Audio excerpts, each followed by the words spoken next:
So let's start about the environment KPSC mains ka approach. So ನಾವು ಹೇಗೆ ಈ ಒಂದು ಅಪ್ರೋಚ್ ಅನ್ನ ತೆಗೆದುಕೊಂಡು ಹೋಗಬೇಕು ಅಂತಂದ್ರೆ first of all we have to have some standard references. ಹೌದಲ್ವಾ? ಏನು ಯಾವ ರೀತಿಯಾಗಿರ್ತಕ್ಕಂಥ ಸಿಲೆಬಸ್ ಇದೆ, ಯಾವ ರೀತಿಯಾಗಿರ್ತಕ್ಕಂಥ ಕ್ವೆಶನ್ಸ್ ಕೇಳ್ತಾ ಇದ್ದಾರೆ, ಈ ಒಂದು ಕ್ವೆಶನ್ಗಳಿಗೆ ಯಾವ ರೀತಿ ಉತ್ತರ ಬರೆದ್ರೆ ಮ್ಯಾಕ್ಸಿಮಮ್ ಸ್ಕೋರ್ ಸಿಗ್ತಾ ಇದೆ, ಅದೇ ರೀತಿಯಾಗಿ KPSC ಯಾವ ಒಂದು ಉತ್ತರಗಳನ್ನ ಎಕ್ಸ್ಪೆಕ್ಟ್ ಮಾಡ್ತಾ ಇದೆ, that is scheme of evaluation. ಇವೆಲ್ಲವುಗಳನ್ನ ನೋಡಿಕೊಂಡು ಪ್ರತಿಯೊಂದು ಸಬ್ಜೆಕ್ಟ್ ಅನ್ನು ನಾವು ಪ್ರಿಪೇರ್ ಆಗಬೇಕಾಗ್ತದೆ. ಹೌದಲ್ವಾ? That is what we do in our Sankalpa test series. Okay, so first of all ನಾವು ಸಿಲೆಬಸ್ ಅನ್ನ ನೋಡ್ಬೇಕು ಅಂತಂದ್ರೆ ಕ್ವಿಕ್ಲಿ ನೋಡೋಣ. We have 7 papers for mains. ಹೌದಲ್ವಾ? 2 ಕಡ್ಡಾಯ ಪತ್ರಿಕೆಗಳು which are also qualifying in nature. ಹೌದಲ್ವಾ? ಅರ್ಹತಾ ಪತ್ರಿಕೆಗಳು ಅಂತಾನು ನಾವು ಅದನ್ನ ಕರೀತೇವೆ. ಇನ್ನು 5 ಪತ್ರಿಕೆಗಳಿದಾವಲ್ವಾ, SA, GS1, GS2, GS3, GS4, ಇವೆಲ್ಲವೂ ಸಹ ಕಂಪಲ್ಸರಿ ಪೇಪರ್ಸ್. ಹೌದಲ್ವಾ? ಈ ಒಂದು ಕಂಪಲ್ಸರಿ ಪೇಪರ್ಸ್ಗಳು ಪ್ರತಿಯೊಂದು 250 ಮಾರ್ಕ್ಸಿಗೆ ಇರ್ತದೆ. ಓವರ್ ಆಲ್ ಆಗಿ ನಮಗೆ 1250 ಮಾರ್ಕ್ಸಿಗೆ ನಾವು GS ಪೇಪರ್ಸ್ ಅನ್ನ ಬರಿಬೇಕಾಗ್ತದೆ. ನೋಡಿ, ಇಂಟರ್ವ್ಯೂಗೆ ಅಥವಾ ಪರ್ಸನಾಲಿಟಿ ಟೆಸ್ಟ್ಗೆ ಕೇವಲ 25 ಮಾರ್ಕ್ಸ್ ಇರೋದ್ರಿಂದ ದಿ ಮೇನ್ ಡಿಸೈಸಿವ್ ಫ್ಯಾಕ್ಟರ್, ಹೌದಾ, ಯಾವ ಒಂದು ಅಂಶ ನಿಮ್ಮ ಹೆಸರು ಲಿಸ್ಟ್ ಅಲ್ಲಿ ಎನ್ಶೋರ್ ಮಾಡುತ್ತೆ ಅಂತಂದ್ರೆ ನಮ್ಮ ಈ 5 ಪೇಪರ್ಗಳು. ಹೌದಲ್ವಾ? So we have to prepare for these papers to the maximum level. Correct? So let start how to prepare for the environment. ನಾವು ಇವತ್ತಿನ ಈ ತರಗತಿಯಲ್ಲಿ GS3 ಯ ಸಿಲೆಬಸ್ ಅನ್ನ ನೋಡ್ತೇವೆ. GS3 ಯಲ್ಲಿಯೂ ಸಹ ಪರ್ಟಿಕ್ಯುಲರ್ಲಿ ಎನ್ವಿರಾನ್ಮೆಂಟಲ್ ಇಕಾಲಜಿ ಸಬ್ಜೆಕ್ಟ್ ಅನ್ನ ನೋಡ್ತೇವೆ. ಯು ಮೈಟ್ ಬಿ ಥಿಂಕಿಂಗ್, ಯಾಕೆ ಒಂದೇ ಒಂದು ಸಬ್ಜೆಕ್ಟ್ ಅನ್ನ, ಒಂದೇ ಒಂದು ಟಾಪಿಕ್ ಅನ್ನು ನಾವು ಟಾರ್ಗೆಟ್ ಮಾಡ್ತಾ ಇದ್ದೇವೆ ಅಂತ. Correct? So if you carefully see the syllabus are the examine on the overall syllabus of the GS paper 3, we have 3 sections. Not only in GS paper 3, in every GS1, GS2, GS3, GS4, from paper 2 to paper 5, we have 3 sections. Okay na? ಪ್ರತಿಯೊಂದು paper ಅಲ್ಲೂ 3 ಹಂತಗಳು ಅಥವಾ 3 ಸೆಕ್ಷನ್ಗಳನ್ನ, ವಿಭಾಗಗಳನ್ನ ನಾವು ನೋಡ್ತೇವೆ. ಈ 3 ವಿಭಾಗಗಳು 80 ರಿಂದ 85 ಮಾರ್ಕ್ಸ್ಗೆ, 80 to 85 ಮಾರ್ಕ್ಸ್ಗೆ these sections will be divided. Okay, so in our GS paper 3 we have 3 sections. Number 1 is role and impact of science. Role and impact of science and technology in Indian development, and also information technology in public domain. ಏನು, ನಮ್ಮ ವಿಜ್ಞಾನ ಮತ್ತು ತಂತ್ರಜ್ಞಾನ ಭಾರತದ ಅಭಿವೃದ್ಧಿಯಲ್ಲಿ ಏನು ಪಾತ್ರವನ್ನು ವಹಿಸ್ತಾ ಇದೆ, ಹಾಗೇನೆ ಯಾವ ರೀತಿಯಾಗಿರ್ತಕ್ಕಂಥ ಪ್ರಭಾವವನ್ನು ಬೀರ್ತಾ ಇದೆ ಅಂತಕ್ಕಂಥದ್ದು ಫಸ್ಟ್ ಸೆಕ್ಷನ್ ಆಗಿದೆ. ಸೆಕೆಂಡ್ ಸೆಕ್ಷನ್ ನೀವು ನೋಡೋದಾದ್ರೆ advancement and modern trends in natural sciences, life sciences, agricultural sciences as well as health and hygiene. ಹೌದಾ? ನೋಡಿ, ಇಷ್ಟೇ ಸಿಲೆಬಸ್ ನಿಂದ ಹೇಗೆ ಮ್ಯಾಮ್ ಗೊತ್ತಾಗ್ತದೆ ಅಂತ we might be thinking, but the thing is, ಈ ಒಂದು ಸಿಲೆಬಸ್ ಒಂದು ಓವರ್ ಆಲ್ ಸಿಲೆಬಸ್. ಇದರ ಕೆಳಗಡೆಗೆ ಮತ್ತೆ ನೀವು KPSC ಯ ಒಂದು ನೋಟಿಫಿಕೇಶನ್ ಅಥವಾ ಈ ಒಂದು ಪಬ್ಲಿಕೇಶನ್ ಸಿಲೆಬಸ್ಸಿನ ಒಂದು ಕಾಪಿಯನ್ನು ನೋಡಿದ್ರೆ ಇದರ ನಂತರ ಮತ್ತೆ ಅವರು ಡೆಡಿಕೇಟೆಡ್ ಸಿಲೆಬಸ್ ಅನ್ನ ಕೊಟ್ಟಿದ್ದಾರೆ. ಮೋಸ್ಟ್ ಆಫ್ ದಿ ಸ್ಟೂಡೆಂಟ್ಸ್ ಏನ್ ಮಾಡ್ತಾ ಇದ್ದೀವಿ ಅಂತಂದ್ರೆ, ವಿ ಆರ್ ರಫ್ಲಿ seeing this and we are moving on to next, or we are just moving or jumping directly to the reading part. So the main problem is that ನಮಗೆ syllabus correct ಆಗಿ ಗೊತ್ತಿಲ್ಲ. Syllabus ನಾವು correct ಆಗಿ ನೋಡ್ಕೊಂಡ್ರೆ our half of the work will be solve. ಹೇಗೆ? We will just see now. Okay, the third part ನೋಡಿ, ಇಲ್ಲಿ challenges and issues of development in environmental ecology, ಅಥವಾ ಇಲ್ಲೇನು ಹೇಳ್ತಾ ಇದ್ದಾರೆ ಅಂತಂತಂದ್ರೆ ಪರಿಸರ ಮತ್ತು ಪರಿಸರ ವಿಜ್ಞಾನದಲ್ಲಿರುವಂತ ನಾವು ಕಾಣುವಂತಹ ಏನು ಇಶ್ಯೂಸ್ ಅಂಡ್ ಚಾಲೆಂಜಸ್, ಹೌದಾ, ಸಮಸ್ಯೆಗಳು ಮತ್ತೆ ಅವುಗಳಿಗೆ ಏನೇನು ಪರಿಹಾರಗಳು ಅಂತಕ್ಕಂಥದ್ದು. ಇದು ನಮ್ಮ ಸಿಲೆಬಸ್ ಇವತ್ತಿನ ಡಿಸ್ಕಷನ್ ಏನದ್ದು. And also please note that this also contributes ರಫ್ಲಿ 80 to 85 marks for your GS3 syllabus. ಹೌದಲ್ವಾ?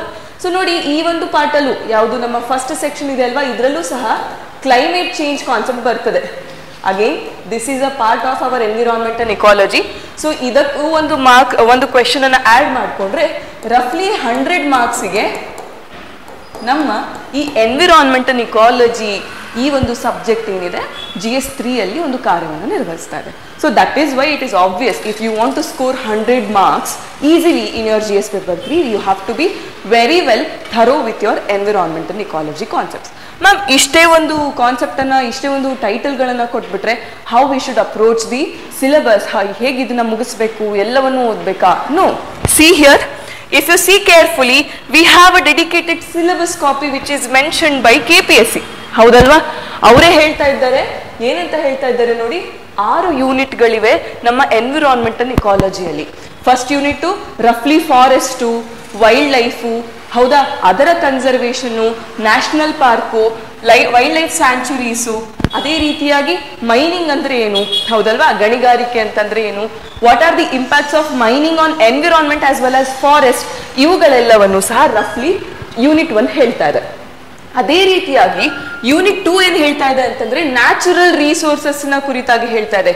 ಯಾವ ರೀತಿಯಾಗಿರ್ತಕ್ಕಂಥ ನ್ಯಾಚುರಲ್ ರಿಸೋರ್ಸಸ್ ಅಪ್ಪ ನೋಡೋದಾದ್ರೆ ನಮ್ಮ ಫಾರೆಸ್ಟ್ ರಿಸೋರ್ಸಸ್, ಹೌದಾ, ಅರಣ್ಯ ಸಂಪನ್ಮೂಲಗಳು ಅಥವಾ ಅರಣ್ಯ ಸಂಪತ್ತಾಗಿರಬಹುದು, ವಾಟರ್ ರಿಸೋರ್ಸಸ್ ಆಗಿರಬಹುದು, ಅದೇ ರೀತಿಯಾಗಿ ಲ್ಯಾಂಡ್ ರಿಸೋರ್ಸಸ್ ಆಗಿರಬಹುದು, ಆಲ್ ದೀಸ್ ಥಿಂಗ್ಸ್ ಮತ್ತು ಅದರ ಸುತ್ತಮುತ್ತಲಿನ ಕಾನ್ಸೆಪ್ಟ್ಗಳು. See if you see everything is mentioned. For example ಇಲ್ಲಿ ನೋಡಿ, ಫಸ್ಟ್ ಯೂನಿಟ್ ಅಲ್ಲಿ ಇಕೋ ಟೂರಿಸಂ ಇದೆ, ಹೌದಾ.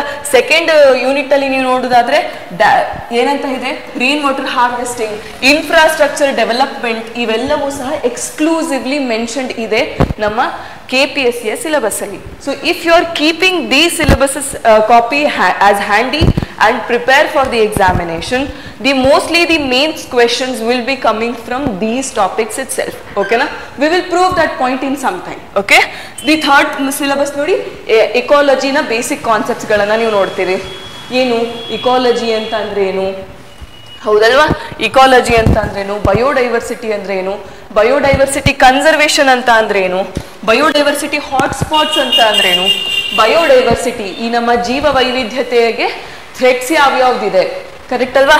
ಅದೇ ರೀತಿಯಾಗಿ ನೋಡಿ, ಈವನ್ IPR ಸಹ ಇಲ್ಲಿದೆ. ಯಾಕೆ IPR ಇದರಲ್ಲಿ ಎಲ್ಲೋ ಒಂದು ಚಿಕ್ಕ ವರ್ಡಲ್ಲಿ ಕೊಟ್ಟಿದ್ದಾರೆ. Mostly students will miss out on these kind of syllabus topics. And majority time ಏನಾಗುತ್ತೆ, ಅಂತಹ ಸಿಚುವೇಶನ್ಸ್ನಿಂದ ಅಥವಾ ಅಂಥ ಟಾಪಿಕ್ಸ್ನಿಂದ ಸ್ವಲ್ಪ ಸಿಂಪಲ್ ಕ್ವೆಶನ್ಸ್ ಬಂದ್ರೂ ಸಹ already half of the students ಏನು ಮಾಡ್ತಾರೆ, they will fumble in their answers, ಹೌದಲ್ವಾ. ಅದೇ ಸ್ವಲ್ಪ ಮಾಡರೇಟ್ಲಿ ಡಿಫಿಕಲ್ಟ್ ಕ್ವೆಶನ್ ಬಂದ್ಬಿಟ್ರೆ ಅಂತೂ majority of the people will not be able to answer that, ಹೌದಲ್ವಾ. So that is why ecosystem ಈ ರೀತಿಯಾಗಿರ್ತಕ್ಕಂಥ ಚಿಕ್ಕ ಚಿಕ್ಕ ಕಾನ್ಸೆಪ್ಟ್ಸ್ ಅನ್ನು ಸಹ ನೀವು ಗಮನದಲ್ಲಿ ಇಟ್ಕೊಂಡು ಓದಬೇಕಾಗ್ತದೆ, ಹೌದಲ್ವಾ. So even in our test series, in Sankalpa test series, what we are doing is, ಈ ಒಂದು ಸಿಲೆಬಸ್ ಕಾಪಿಯನ್ನು ಕೇರ್ಫುಲಿ ಸ್ಟಡಿ ಮಾಡಿ, ಪ್ರೀವಿಯಸ್ ಇಯರ್ ಕ್ವೆಶನ್ಸ್ ಅನ್ನ ಕೇರ್ಫುಲಿ ಸ್ಟಡಿ ಮಾಡಿ ಏನು ಮಾಡಿದ್ದೇವೆ, we have dedicated, we have given a test series. ಓಕೆನಾ.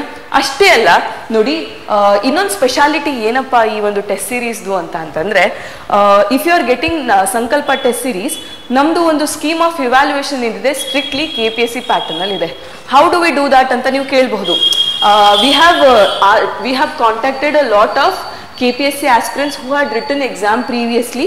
ಅವರ ಆನ್ಸರ್ ಕಾಪೀಸನ್ನು RTE ಮುಖಾಂತರ ತೆಗೆಸ್ಕೊಂಡು ನಮ್ಮ ಹತ್ರ ಇಟ್ಕೊಂಡಿದ್ದಾವೆ. Okay, if you see them ಅಲ್ಲ, see we have multiple copies like this. Selected candidates ಇದೆ, ಇಂಟರ್ವ್ಯೂವರೆಗೂ ಹೋಗಿ ಬಂದಿರೋ ಕ್ಯಾಂಡಿಡೇಟ್ಸ್ ಇದೆ, ಅದೇ ರೀತಿಯಾಗಿ ನಾನ್ ಸಿಲೆಕ್ಟೆಡ್ ಕ್ಯಾಂಡಿಡೇಟ್ಸ್ದು ಸಹ ಇದೆ. So if you are a part of Sankalpa test series, you will also get all these compilations for your references also. ಇವುಗಳನ್ನು ನೋಡಿಕೊಂಡು ಸೆಲೆಕ್ಟೆಡ್ ಕ್ಯಾಂಡಿಡೇಟ್ಸ್ ಅವ್ರು ಏನು ಮಾಡಿದ್ದಾರೆ to get selected in the mains, ಹೌದಲ್ವಾ. ಅದೇ ರೀತಿಯಾಗಿ ಇಂಟರ್ವ್ಯೂವರೆಗೂ ಹೋಗಿ ಬಂದಿರೋರ್ದು ಎಷ್ಟು ಆನ್ಸರ್ಗಳು ಚೆನ್ನಾಗಿದೆ, ಹೌದಲ್ವಾ. ಯಾಕಂದರೆ interview is just for small number of marks, ಹೌದಲ್ವಾ. ಅದೇ ರೀತಿಯಾಗಿ ನಾನ್ ಸಿಲೆಕ್ಟೆಡ್ ಕ್ಯಾಂಡಿಡೇಟ್ಸ್ ಏನು ತಪ್ಪುಗಳನ್ನು ಮಾಡಿದ್ದಾರೆ, so that they couldn't clear the exam, everything will be given to you in the form of guidance. So that is why this is one of the most unique test series that you can see in the market. Okay, so let's come back to the topic again. So ನೋಡಿ, ಇವಾಗ ecology ಮತ್ತು ecosystem ಮತ್ತು biodiversity ಇದು ನಮ್ಮ 3ನೇ unit ಆಗಿದೆ. ಅದೇ ರೀತಿಯಾಗಿ ಎನ್ವಿರಾನ್ಮೆಂಟಲ್ ಪೊಲ್ಯೂಷನ್ ಮತ್ತು solid waste management. Environmental pollutions ಅಲ್ಲಿ ಎಲ್ಲ ರೀತಿಯಾಗಿರ್ತಕ್ಕಂಥ ಪೊಲ್ಯೂಷನ್ಸು ಸಹ ಬರ್ತವೆ, ಹೌದಲ್ವಾ. ನಮ್ಮ ಏರ್ ಪೊಲ್ಯೂಷನ್ ಆಗಿರಬಹುದು, ನಮ್ಮ ವಾಟರ್ ಪೊಲ್ಯೂಷನ್ ಆಗಿರಬಹುದು, soil pollution, noise pollution, correct. Again plastic pollution. ಅದೇ ರೀತಿಯಾಗಿ ಸಾಲಿಡ್ ವೇಸ್ಟ್ ಅಂದ್ರೆ ಏನು, ಅದರಲ್ಲಿರ್ತಕ್ಕಂಥ ಟೈಪ್ಸ್ ಏನು, ವಿಧಗಳೇನು, ಹೌದಲ್ವಾ. ಅದೇ ರೀತಿಯಾಗಿ ಸಾಲಿಡ್ ವೇಸ್ಟ್ ಮ್ಯಾನೇಜ್ಮೆಂಟ್ನಲ್ಲಿ ಯಾವ ಯಾವ ರೀತಿಯಾಗಿರ್ತಕ್ಕಂಥ ವಿಧಗಳಿವೆ and how it is being done, all these things will be covered in the unit 4. ಅದೇ ರೀತಿಯಾಗಿ ನೋಡಿ, 5th role of information technology in the environmental human health. ಹೇಗೆ ಇನ್ಫಾರ್ಮೇಷನ್ ಟೆಕ್ನಾಲಜಿ ಅಥವಾ ಟೆಕ್ನಾಲಜಿ ಇನ್ ಜನರಲ್ ನಮ್ಮ ಪರಿಸರವನ್ನು ಸಂರಕ್ಷಿಸಲಿಕ್ಕೆ ಮತ್ತು ನಮ್ಮ ಮಾನವನ ಒಂದು ಆರೋಗ್ಯವನ್ನು ಕಾಪಾಡಿಕೊಳ್ಳಲಿಕ್ಕೆ ಸಹಾಯಕರವಾಗ್ತದೆ ಅಂತಕ್ಕಂಥದ್ದನ್ನು ಈ ಒಂದು ಯೂನಿಟ್ ಹೇಳ್ತದೆ. ಇಲ್ಲಿ ಹೆಸರು ಮಾತ್ರ ಟೈಟಲ್ ಈ ರೀತಿ ಇದೆ, ಬಟ್ ಇಫ್ ಯು ಸಿ ಅಲ್ಲ ಇದರಲ್ಲಿ ಇರ್ತಕ್ಕಂಥ ಪ್ರತಿಯೊಂದು ಕಾನ್ಸೆಪ್ಟ್ ಬೇರೆ ಬೇರೆ. ನೋಡಿ, global environmental issues like climate change ಇಲ್ಲಿ ಬರ್ತಾ ಇದೆ, ಹೌದಲ್ವಾ? ಅದೇ ರೀತಿಯಾಗಿ ಆಸಿಡ್ ರೈನ್ ಆಗಿರಬಹುದು, ಅದೇ ರೀತಿಯಾಗಿ ಗ್ಲೋಬಲ್ ವಾರ್ಮಿಂಗ್ ಆಗಿರಬಹುದು, ವೇಸ್ಟ್ ಲ್ಯಾಂಡ್ ರಿಕ್ಲಮೇಷನ್ಸ್, ಇವೆಲ್ಲವೂ ಸಹ ನೋಡಿ topic by topic, water shed management ಆಗಿರಬಹುದು, ಇವೆಲ್ಲವನ್ನು ಸಹ ನೀವು ಟಾಪಿಕ್ ವೈಸ್ ಪ್ರಿಪೇರ್ ಆಗಬೇಕಾಗ್ತದೆ. ಓಕೆನಾ? ಇನ್ನು ನಮ್ದು ಲಾಸ್ಟ್ ಟಾಪಿಕ್ ನೋಡೋಣ. State community civil interface joint forest management ಇವೆಲ್ಲವೂ ಸಹ ಬರ್ತದೆ. ಇಲ್ಲಿ ಏನು NGOಗಳು ನಮ್ಮ ಎನ್ವಿರಾನ್ಮೆಂಟಲ್ ಕನ್ಸರ್ವೇಷನ್ ಅಲ್ಲಿ ಯಾವ ರೀತಿಯಾಗಿರ್ತಕ್ಕಂಥ ಕಾರ್ಯವನ್ನು ನಿರ್ವಹಿಸಬಹುದು, ಹೌದಾ? ಸಿವಿಲ್ ಸೊಸೈಟೀಸ್ ಏನು ರೋಲ್ನ ಪ್ಲೇ ಮಾಡಬಹುದು, all these things will be covered in the 6th unit as well as a large section of disaster management. ನೋಡಿ ಇಲ್ಲಿ ಕ್ಲೀನಾಗಿ ಕೊಟ್ಟಿದ್ದಾರೆ, ಏನು disaster management, sustainable forest development, earthquake, tsunami, cyclone, droughts, global warming and also see here ozone layer, chlorofluorocarbons and carbon credits. ನೋಡಿ, ಇಷ್ಟು ಸಹ ಸಿಲೆಬಸ್ಸಿನಲ್ಲಿ exclusively mention ಆಗಿರುವಂತಹದ್ದು. Do we need to by heart this syllabus? Not necessarily, but when you are preparing for the subject as a whole, it is compulsory for you to keep it as a reference and prepare accordingly. Yake, if you see the question paper, okay, if you see the question paper, see here, before going to question paper, ನಾನು ಆವಾಗಲೇನು ಹೇಳ್ತಾ ಇದ್ದೆ, ಈ ಒಂದು section 1ರಲ್ಲಿ ಇನ್ನೂ ಒಂದು section ಇದೆ ಅಥವಾ ಸಿಲೆಬಸ್ ಇದೆ which overlaps with our environment. Like climate change ಇದೆ, ಹೌದಾ? ಅದೇ ರೀತಿಯಾಗಿ ಸೇಫ್ ಡ್ರಿಂಕಿಂಗ್ ವಾಟರ್ ಇದೆ, sanitation and waste disposal and also pollution control, ಇವು ಸಹ ನಮ್ಮ ಎನ್ವಿರಾನ್ಮೆಂಟ್ ಪಾಠ. ಸೊ ಈ ಒಂದು ಭಾಗದಿಂದನೂ ಸೆಕ್ಷನ್ 1ರಲ್ಲಿ ಕಂಟಿನ್ಯೂಸ್ಲಿ 1ರಿಂದ 2 ಕ್ವೆಶನ್ಸ್ ಬರ್ತಾ ಇವೆ. ಸೊ ಆ 1ರಿಂದ 2 ಕ್ವೆಶನ್ಸ್ ಅನ್ನ ನೀವು ಕೌಂಟ್ ಮಾಡಿದ್ರು ಸಹ ಓವರ್ ಆಲ್ ದಿ ಕ್ವೆಶನ್ಸ್ ಕಾ score ranges anywhere between 85 to 100, 105. ಓಕೆನಾ? That is why our environment becomes extremely important for the what we say GS 3 paper, ಹೌದಲ್ವಾ? ಸೊ ನೋಡಿ, ಇದೇ ಒಂದು ಸಿಲೆಬಸ್ಸಿನದು ರೀಸೆಂಟ್ಲಿ ಬಂದಿರತಕ್ಕಂಥ ಕ್ವೆಶನ್ ನೋಡಿ, what is bioremediation, pollution control ಅಂತ ನಾವು ನೋಡ್ತಾ ಇದೀವಲ್ವಾ? ಇದರಲ್ಲಿ ಬರುವಂತಹದ್ದು ಬಯೋ ರೆಮಿಡಿಯೇಷನ್ ಅಂತ ಅಂದ್ರೆ ಏನು, ಮತ್ತು ಅದರಲ್ಲಿ ಡಿಫ್ರೆಂಟ್ ಬಯೋಟೆಕ್ನಾಲಜಿಕಲ್ ಮೆಥಡ್ಸ್ ಮತ್ತೆ ಅಪ್ರೋಚಸ್ ಏನೇನಿದೆ for the control of pollution in the environment. A very simple question. Again, ಈ ಒಂದು ಸಿಲೆಬಸ್ ಗೊತ್ತಿದ್ರೆ ನೀವು ಈಸಿಲಿ ಪ್ರಿಪೇರ್ ಆಗ್ತೀರಾ. ಈ ಸಿಲೆಬಸ್ ಪ್ರಕಾರ ನೀವು ಈಸಿಲಿ ಪ್ರಿಪೇರ್ ಆಗಿದ್ರೆ you can very easily answer this question. ಓಕೆನಾ? ಸೊ ಇನ್ನು ನೀವು ನೋಡ್ಬೇಕಾದ್ರೆ 2015 ಈ ಒಂದು ಕ್ವೆಶನ್ ಪೇಪರ್ ಅನ್ನು ನಾವು ಕೇರ್ಫುಲಿ ಗಮನಿಸಬೇಕಾಗ್ತದೆ. ನಾಟ್ ಓನ್ಲಿ 2015, ಇವತ್ತಿನ ಈ ಒಂದು ಸೆಷನ್ ಅಲ್ಲಿ ನಾವು 2015 ಆಸ್ ವೆಲ್ ಆಸ್ 2021 ಅಲ್ಲಿ ನಡೆದಿರ್ತಕ್ಕಂತಹ ಮೇನ್ಸ್ ಪೇಪರ್ಗಳನ್ನು ಸ್ವಲ್ಪ ಅನಲೈಸ್ ಮಾಡುವ. Okay, so first if you see the question, compare and contrast between national parks and wild life sanctuaries, ಹೌದಲ್ವಾ? ಏನು ರಾಷ್ಟ್ರೀಯ ಉದ್ಯಾನವನಗಳು ಮತ್ತು ವನ್ಯಜೀವಿ ವಾಟ್ ವಿ ಸೇ ಧಾಮಗಳ ನಡುವೆ ಇರ್ತಕ್ಕಂಥ ಸಾಮ್ಯ ಮತ್ತು ವ್ಯತ್ಯಾಸಗಳನ್ನ ತಿಳಿಸಿ. ನೋಡಿ, ಈ ಕ್ವೆಶನ್ ನೋಡಿದ ತಕ್ಷಣ ನಿಮ್ಗೆ ನೆನಪಾಗಬೇಕು, ಯೂನಿಟ್ 1 ನಲ್ಲಿ ಎಕ್ಸ್ಕ್ಲೂಸಿವ್ಲಿ ಮೆನ್ಷನ್ ಮಾಡಿದ್ದಾರೆ about the national parks and sanctuaries. C, ಇದನ್ನು ನೀವು ಪ್ರಿಪೇರ್ ಆಗಿದ್ರೆ ಸಿಂಪಲ್ ಆಗಿ ಆ ಒಂದು ಕ್ವೆಶನ್ಗೆ ನೀವು ಆನ್ಸರ್ ಅನ್ನು ಮಾಡಬಹುದು. ಕರೆಕ್ಟ್ ಅಲ್ವಾ? That is how the syllabus of the syllabus mentioned by the KPSC becomes very much important. ಹೌದಲ್ವಾ? So again rain water, define rain water harvesting. ನೋಡಿ, ಇದನ್ನು ಸಹ ನಾವು ರೈನ್ ವಾಟರ್ ಹಾರ್ವೆಸ್ಟಿಂಗ್ ಅನ್ನು ನೋಡಿದ್ವಿ ತಾನೆ ಯೂನಿಟ್ ಅಲ್ಲಿ, ಸಿಲೆಬಸ್ ಅಲ್ಲಿ. ಕರೆಕ್ಟ್ ಅಲ್ವಾ? So define rain water harvesting and why the rain water needs to be harvested. ನೋಡಿ, ರೈನ್ ವಾಟರ್ ಹಾರ್ವೆಸ್ಟಿಂಗ್ ಅಂತ ಒಂದು ಟರ್ಮ್ ಕೊಟ್ಬಿಟ್ಟಿದ್ದಾರೆ. ಸೊ ಆ ರೈನ್ ವಾಟರ್ ಹಾರ್ವೆಸ್ಟಿಂಗ್ ಅಂದ್ರೆ ಏನು, ಹೌದಾ? ಏನು, ಹೇಗೆ ಇದನ್ನ ಮಾಡಲಾಗ್ತದೆ, ಹೌದಾ? ಇದರ ಒಂದು ಪ್ರಯೋಜನಗಳು ಏನು, ಕರೆಕ್ಟ್ ಅಲ್ವಾ? ಅದರಲ್ಲಿ ಏನಾದ್ರೂ ವಿಧಗಳಿದ್ದಾವ, ಇವೆಲ್ಲವನ್ನು ನಾವಲ್ಲಿ ಸ್ಟಡಿ ಮಾಡಿದ್ರೆ ನೋಡಿ ಬೇಸಿಕ್ ಕಾಂಪೊನೆಂಟ್ಸ್ ಏನೇನು ಮತ್ತು ಕೆಲವೊಂದು ಟ್ರೆಡಿಷನಲ್ ಮೆಥಡ್ಸ್. ಎಕ್ಸಾಂಪಲ್ಸ್ ಇವುಗಳನ್ನ ತಯಾರು ಮಾಡಿಕೊಂಡ್ರೆ we can easily answer this question. That is what we are going to learn and do in our course. ಹೌದಾ? ಅದೇ ರೀತಿಯಾಗಿ ನೋಡಿ, write about the causes of the loss of biodiversity.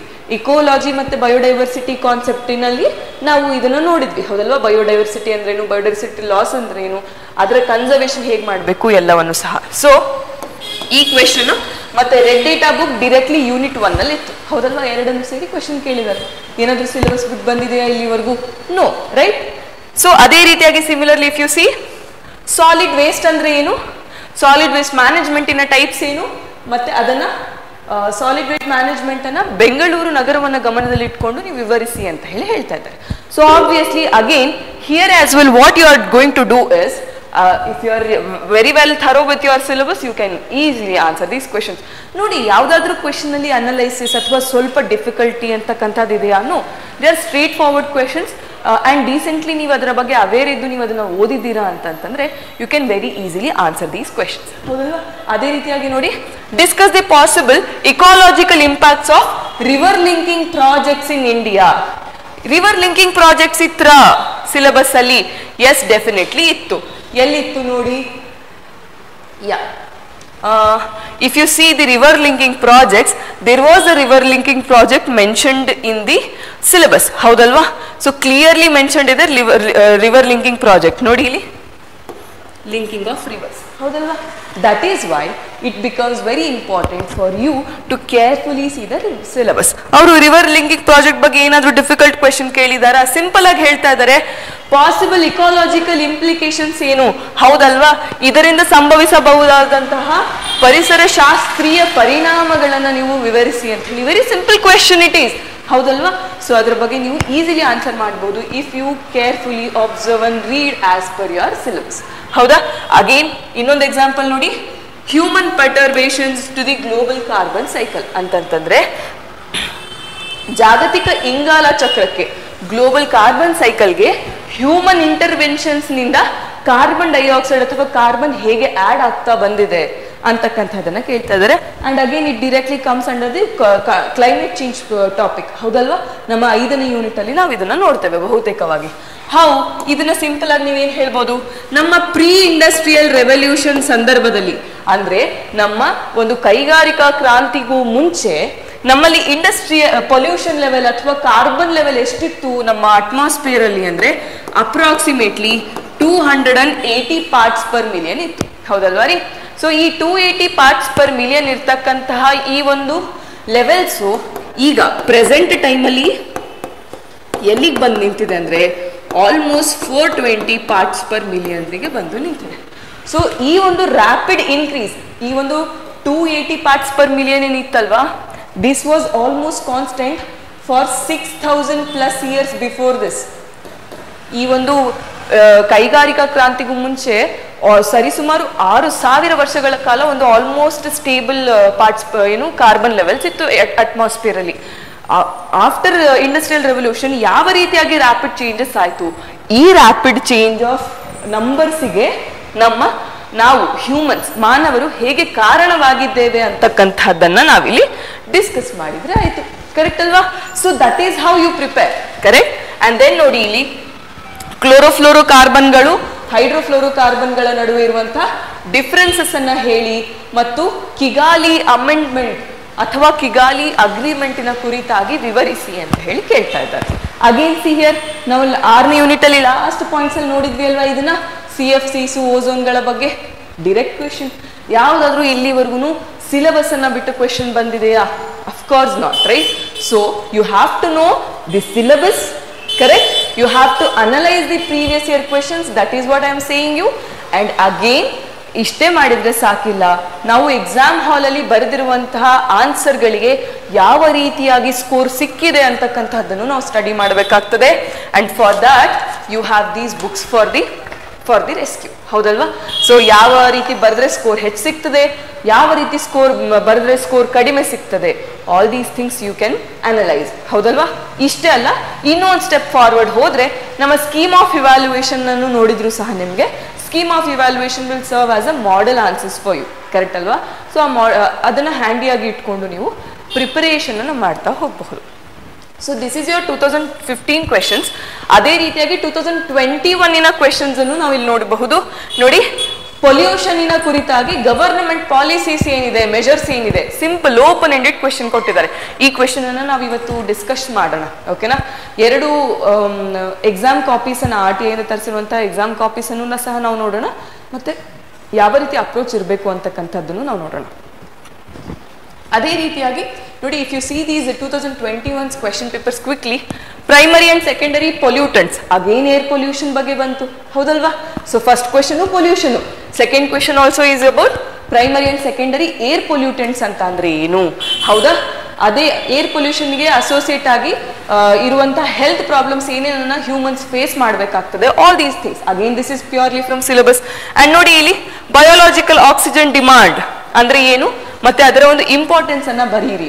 Ma'am, ಇದು ಎಲ್ಲಿಂದ ಬಂದಿದೆ? ಇದು ಡೈರೆಕ್ಟ್ ಸಿಲೆಬಸ್ ಅಲ್ಲಿ mention ಮಾಡಿಲ್ಲ ಅಲ್ವಾ? ವಾಟರ್ ಪೊಲ್ಯೂಷನ್ ಅಂತೂ ಮೆನ್ಷನ್ ಮಾಡಿದಾರ. ವಾಟರ್ ಪೊಲ್ಯೂಷನ್ ಇನ one of the popular concept ಯಾವುದು? ನಮ್ಮ biological oxygen demand.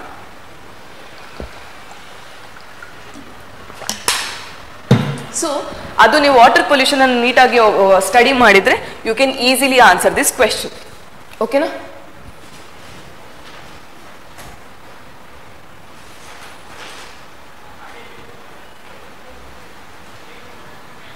Okay, fine. So next ನೋಡಿ, ಕೀಸ್ಟೋನ್ ಸ್ಪೀಶೀಸ್ ಅಂತ ಅಂದ್ರೆ ಏನು? Intellectual property rights. Again sir, direct question has come from intellectual property rights. But ನೋಡಿ, this is little what we say on a moderately difficult type of question. ಇಲ್ಲಿವರೆಗೂ ನಾವು straight forward questions ಅನ್ನೇ ನೋಡ್ತಾ ಇದ್ದೀವಿ. ಇಲ್ಲಿ ಸ್ವಲ್ಪ ಅನಲೈಸಿಸ್ ಇನ್ವಾಲ್ವ್ ಆಗ್ತದೆ. ಯಾವ ರೀತಿಯಾಗಿರ್ತಕ್ಕಂಥ ಅನಲೈಸಿಸ್ ಅಂತ ನಾವು ನೋಡೋದಾದ್ರೆ, ಇಂಟೆಲೆಕ್ಚುಯಲ್ ಪ್ರಾಪರ್ಟಿ ರೈಟ್ಸ್ ಅಂದ್ರೆ ಏನು ಅಂತ ಫಸ್ಟ್ ಪಾರ್ಟ್ ಅಲ್ಲಿ ಕೇಳಿದ್ದಾರೆ. ಸೆಕೆಂಡ್ ಪಾರ್ಟ್ ಅಲ್ಲಿ ಅವ್ರು ಏನ್ ಹೇಳ್ತಾ ಇದ್ದಾರೆ, IPR ಮತ್ತು ಫಾರೆಸ್ಟ್ರಿ ಅಂಡ್ ಅಲೈಡ್ ಸೆಕ್ಟರ್ಸ್ ನಡುವೆ ಇರ್ತಕ್ಕಂತಹ ಸಂಬಂಧವನ್ನ ವಿವರಿಸಿ. ಅಂದ್ರೆ ಈ intellectual property rights forestry and allied sectors ನ ಮೇಲೆ ಯಾವ ರೀತಿಯಾಗಿರ್ತಕ್ಕಂಥ ಇಂಪ್ಯಾಕ್ಟ್ ಅನ್ನ ಮಾಡಲಿದೆ ಅಂತಕ್ಕಂಥದ್ದು. So here you need a little bit of analysis kind of a thing, ಹೌದಲ್ವಾ? So this question also we will see today. So ನೋಡಿ, again IPR is clearly mentioned in this syllabus. ಮತ್ತೆ ನೋಡಿ, NGOಗಳು joint forest management ಅಲ್ಲಿ ಯಾವ ರೀತಿಯಾಗಿರ್ತಕ್ಕಂತಹ ಕಾರ್ಯವನ್ನು ನಿರ್ವಹಿಸಬಹುದು. See, we have seen NGOಗಳು ಕಮ್ಯುನಿಟಿ ಸರ್ವಿಸಸ್ ಎಲ್ಲ ಹೇಗೆ ಮಾಡಬಹುದು ಅಂತ ಹೇಳಿ ಯೂನಿಟ್ 6 ಅಲ್ಲಿ ಕ್ಲಿಯರ್ಲಿ ಸಿಲೆಬಸ್ ಅಲ್ಲಿ ಮೆನ್ಷನ್ಡ್ ಇದೆ, ಹೌದಲ್ವಾ? So based on that this question is asked, so you have to focus on them as well. ಸರಿ, ಹಾಗಿದ್ರೆ see why we are discussing about these things in detail now. ಯೋಚನೆ ಮಾಡಬೇಕಾಗಿರ್ತಕ್ಕಂಥ ಒಂದು ಅಂಶ ಏನು ಅಂತಂದ್ರೆ, we already have a very little time, ಹೌದಲ್ವಾ? Prelims ಮತ್ತು ಮೇನ್ಸಿನ ನಡುವೆ we have very very little time. Hardly 3 months ಸಹ ನಮಗೆ ಕರೆಕ್ಟಾಗಿ ಸಿಗೋದಿಲ್ಲ. ಅಷ್ಟರಲ್ಲಿ ಇಷ್ಟು ವಾಸ್ಟ್ ಸಿಲೆಬಸ್, ಒಂದೇ ಸಬ್ಜೆಕ್ಟಿನದು 6 ಯೂನಿಟ್ಗಳು, ಆ 6 ಯೂನಿಟ್ಗಳಲ್ಲಿ ಮಲ್ಟಿಪಲ್ ಟಾಪಿಕ್ಸ್ಗಳನ್ನ ನೀವು ನೋಡಿದ್ರಿ. ಸೊ ಕ್ವೆಶನ್ ಟ್ರೆಂಡ್ಸ್ನ ನೀವು ನೋಡಬೇಕಾಗ್ತದೆ, ಸ್ಟಡಿ ಮಾಡಬೇಕಾಗ್ತದೆ. ಸೊ ಇಫ್ ಯು ಸಿ ನಾವು, pollution is most likely the topic, ಹೌದಲ್ವಾ? ಪೊಲ್ಯೂಷನ್ ಮೇಲೆ ಕಂಪಲ್ಸರಿ ಕ್ವೆಶನ್ಸ್ ಇದ್ದೇ ಇದೆ. ಅದೇ ರೀತಿಯಾಗಿ ಬಯೋಡೈವರ್ಸಿಟಿ ಮೇಲೆ ಕ್ವೆಶನ್ಸ್ ಇದ್ದೇ ಇದೆ, ಕ್ಲೈಮೇಟ್ ಚೇಂಜ್ ಬಗ್ಗೆ ಕ್ವೆಶನ್ಸ್ ಇದ್ದೇ ಇದೆ, ಹೌದಲ್ವಾ? So these kind of high marks fetching what we say topics you have to prepare very well, ಹೌದಲ್ವಾ? After that we you have to first main goal is ಏನು? ಎಲ್ಲ syllabus ಅನ್ನು ನೀಟಾಗಿ ಓದೋದು. ಟೈಮ್ ಕಮ್ಮಿ ಇದೆ, ನನ್ನ ಕೈಲಿ ಆಗ್ತಿಲ್ಲ ಅಂತಂದ್ರೆ at least major marks fetching topics ಯಾವುದು ಅಂತಕ್ಕಂಥದ್ದನ್ನ ಐಡೆಂಟಿಫೈ ಮಾಡಿ ಅವುಗಳನ್ನಾದ್ರೂ ನಾವು ಥರೋಲಿ ಪ್ರಿಪೇರ್ ಆಗಬೇಕಾಗ್ತದೆ, ಹೌದಲ್ವಾ?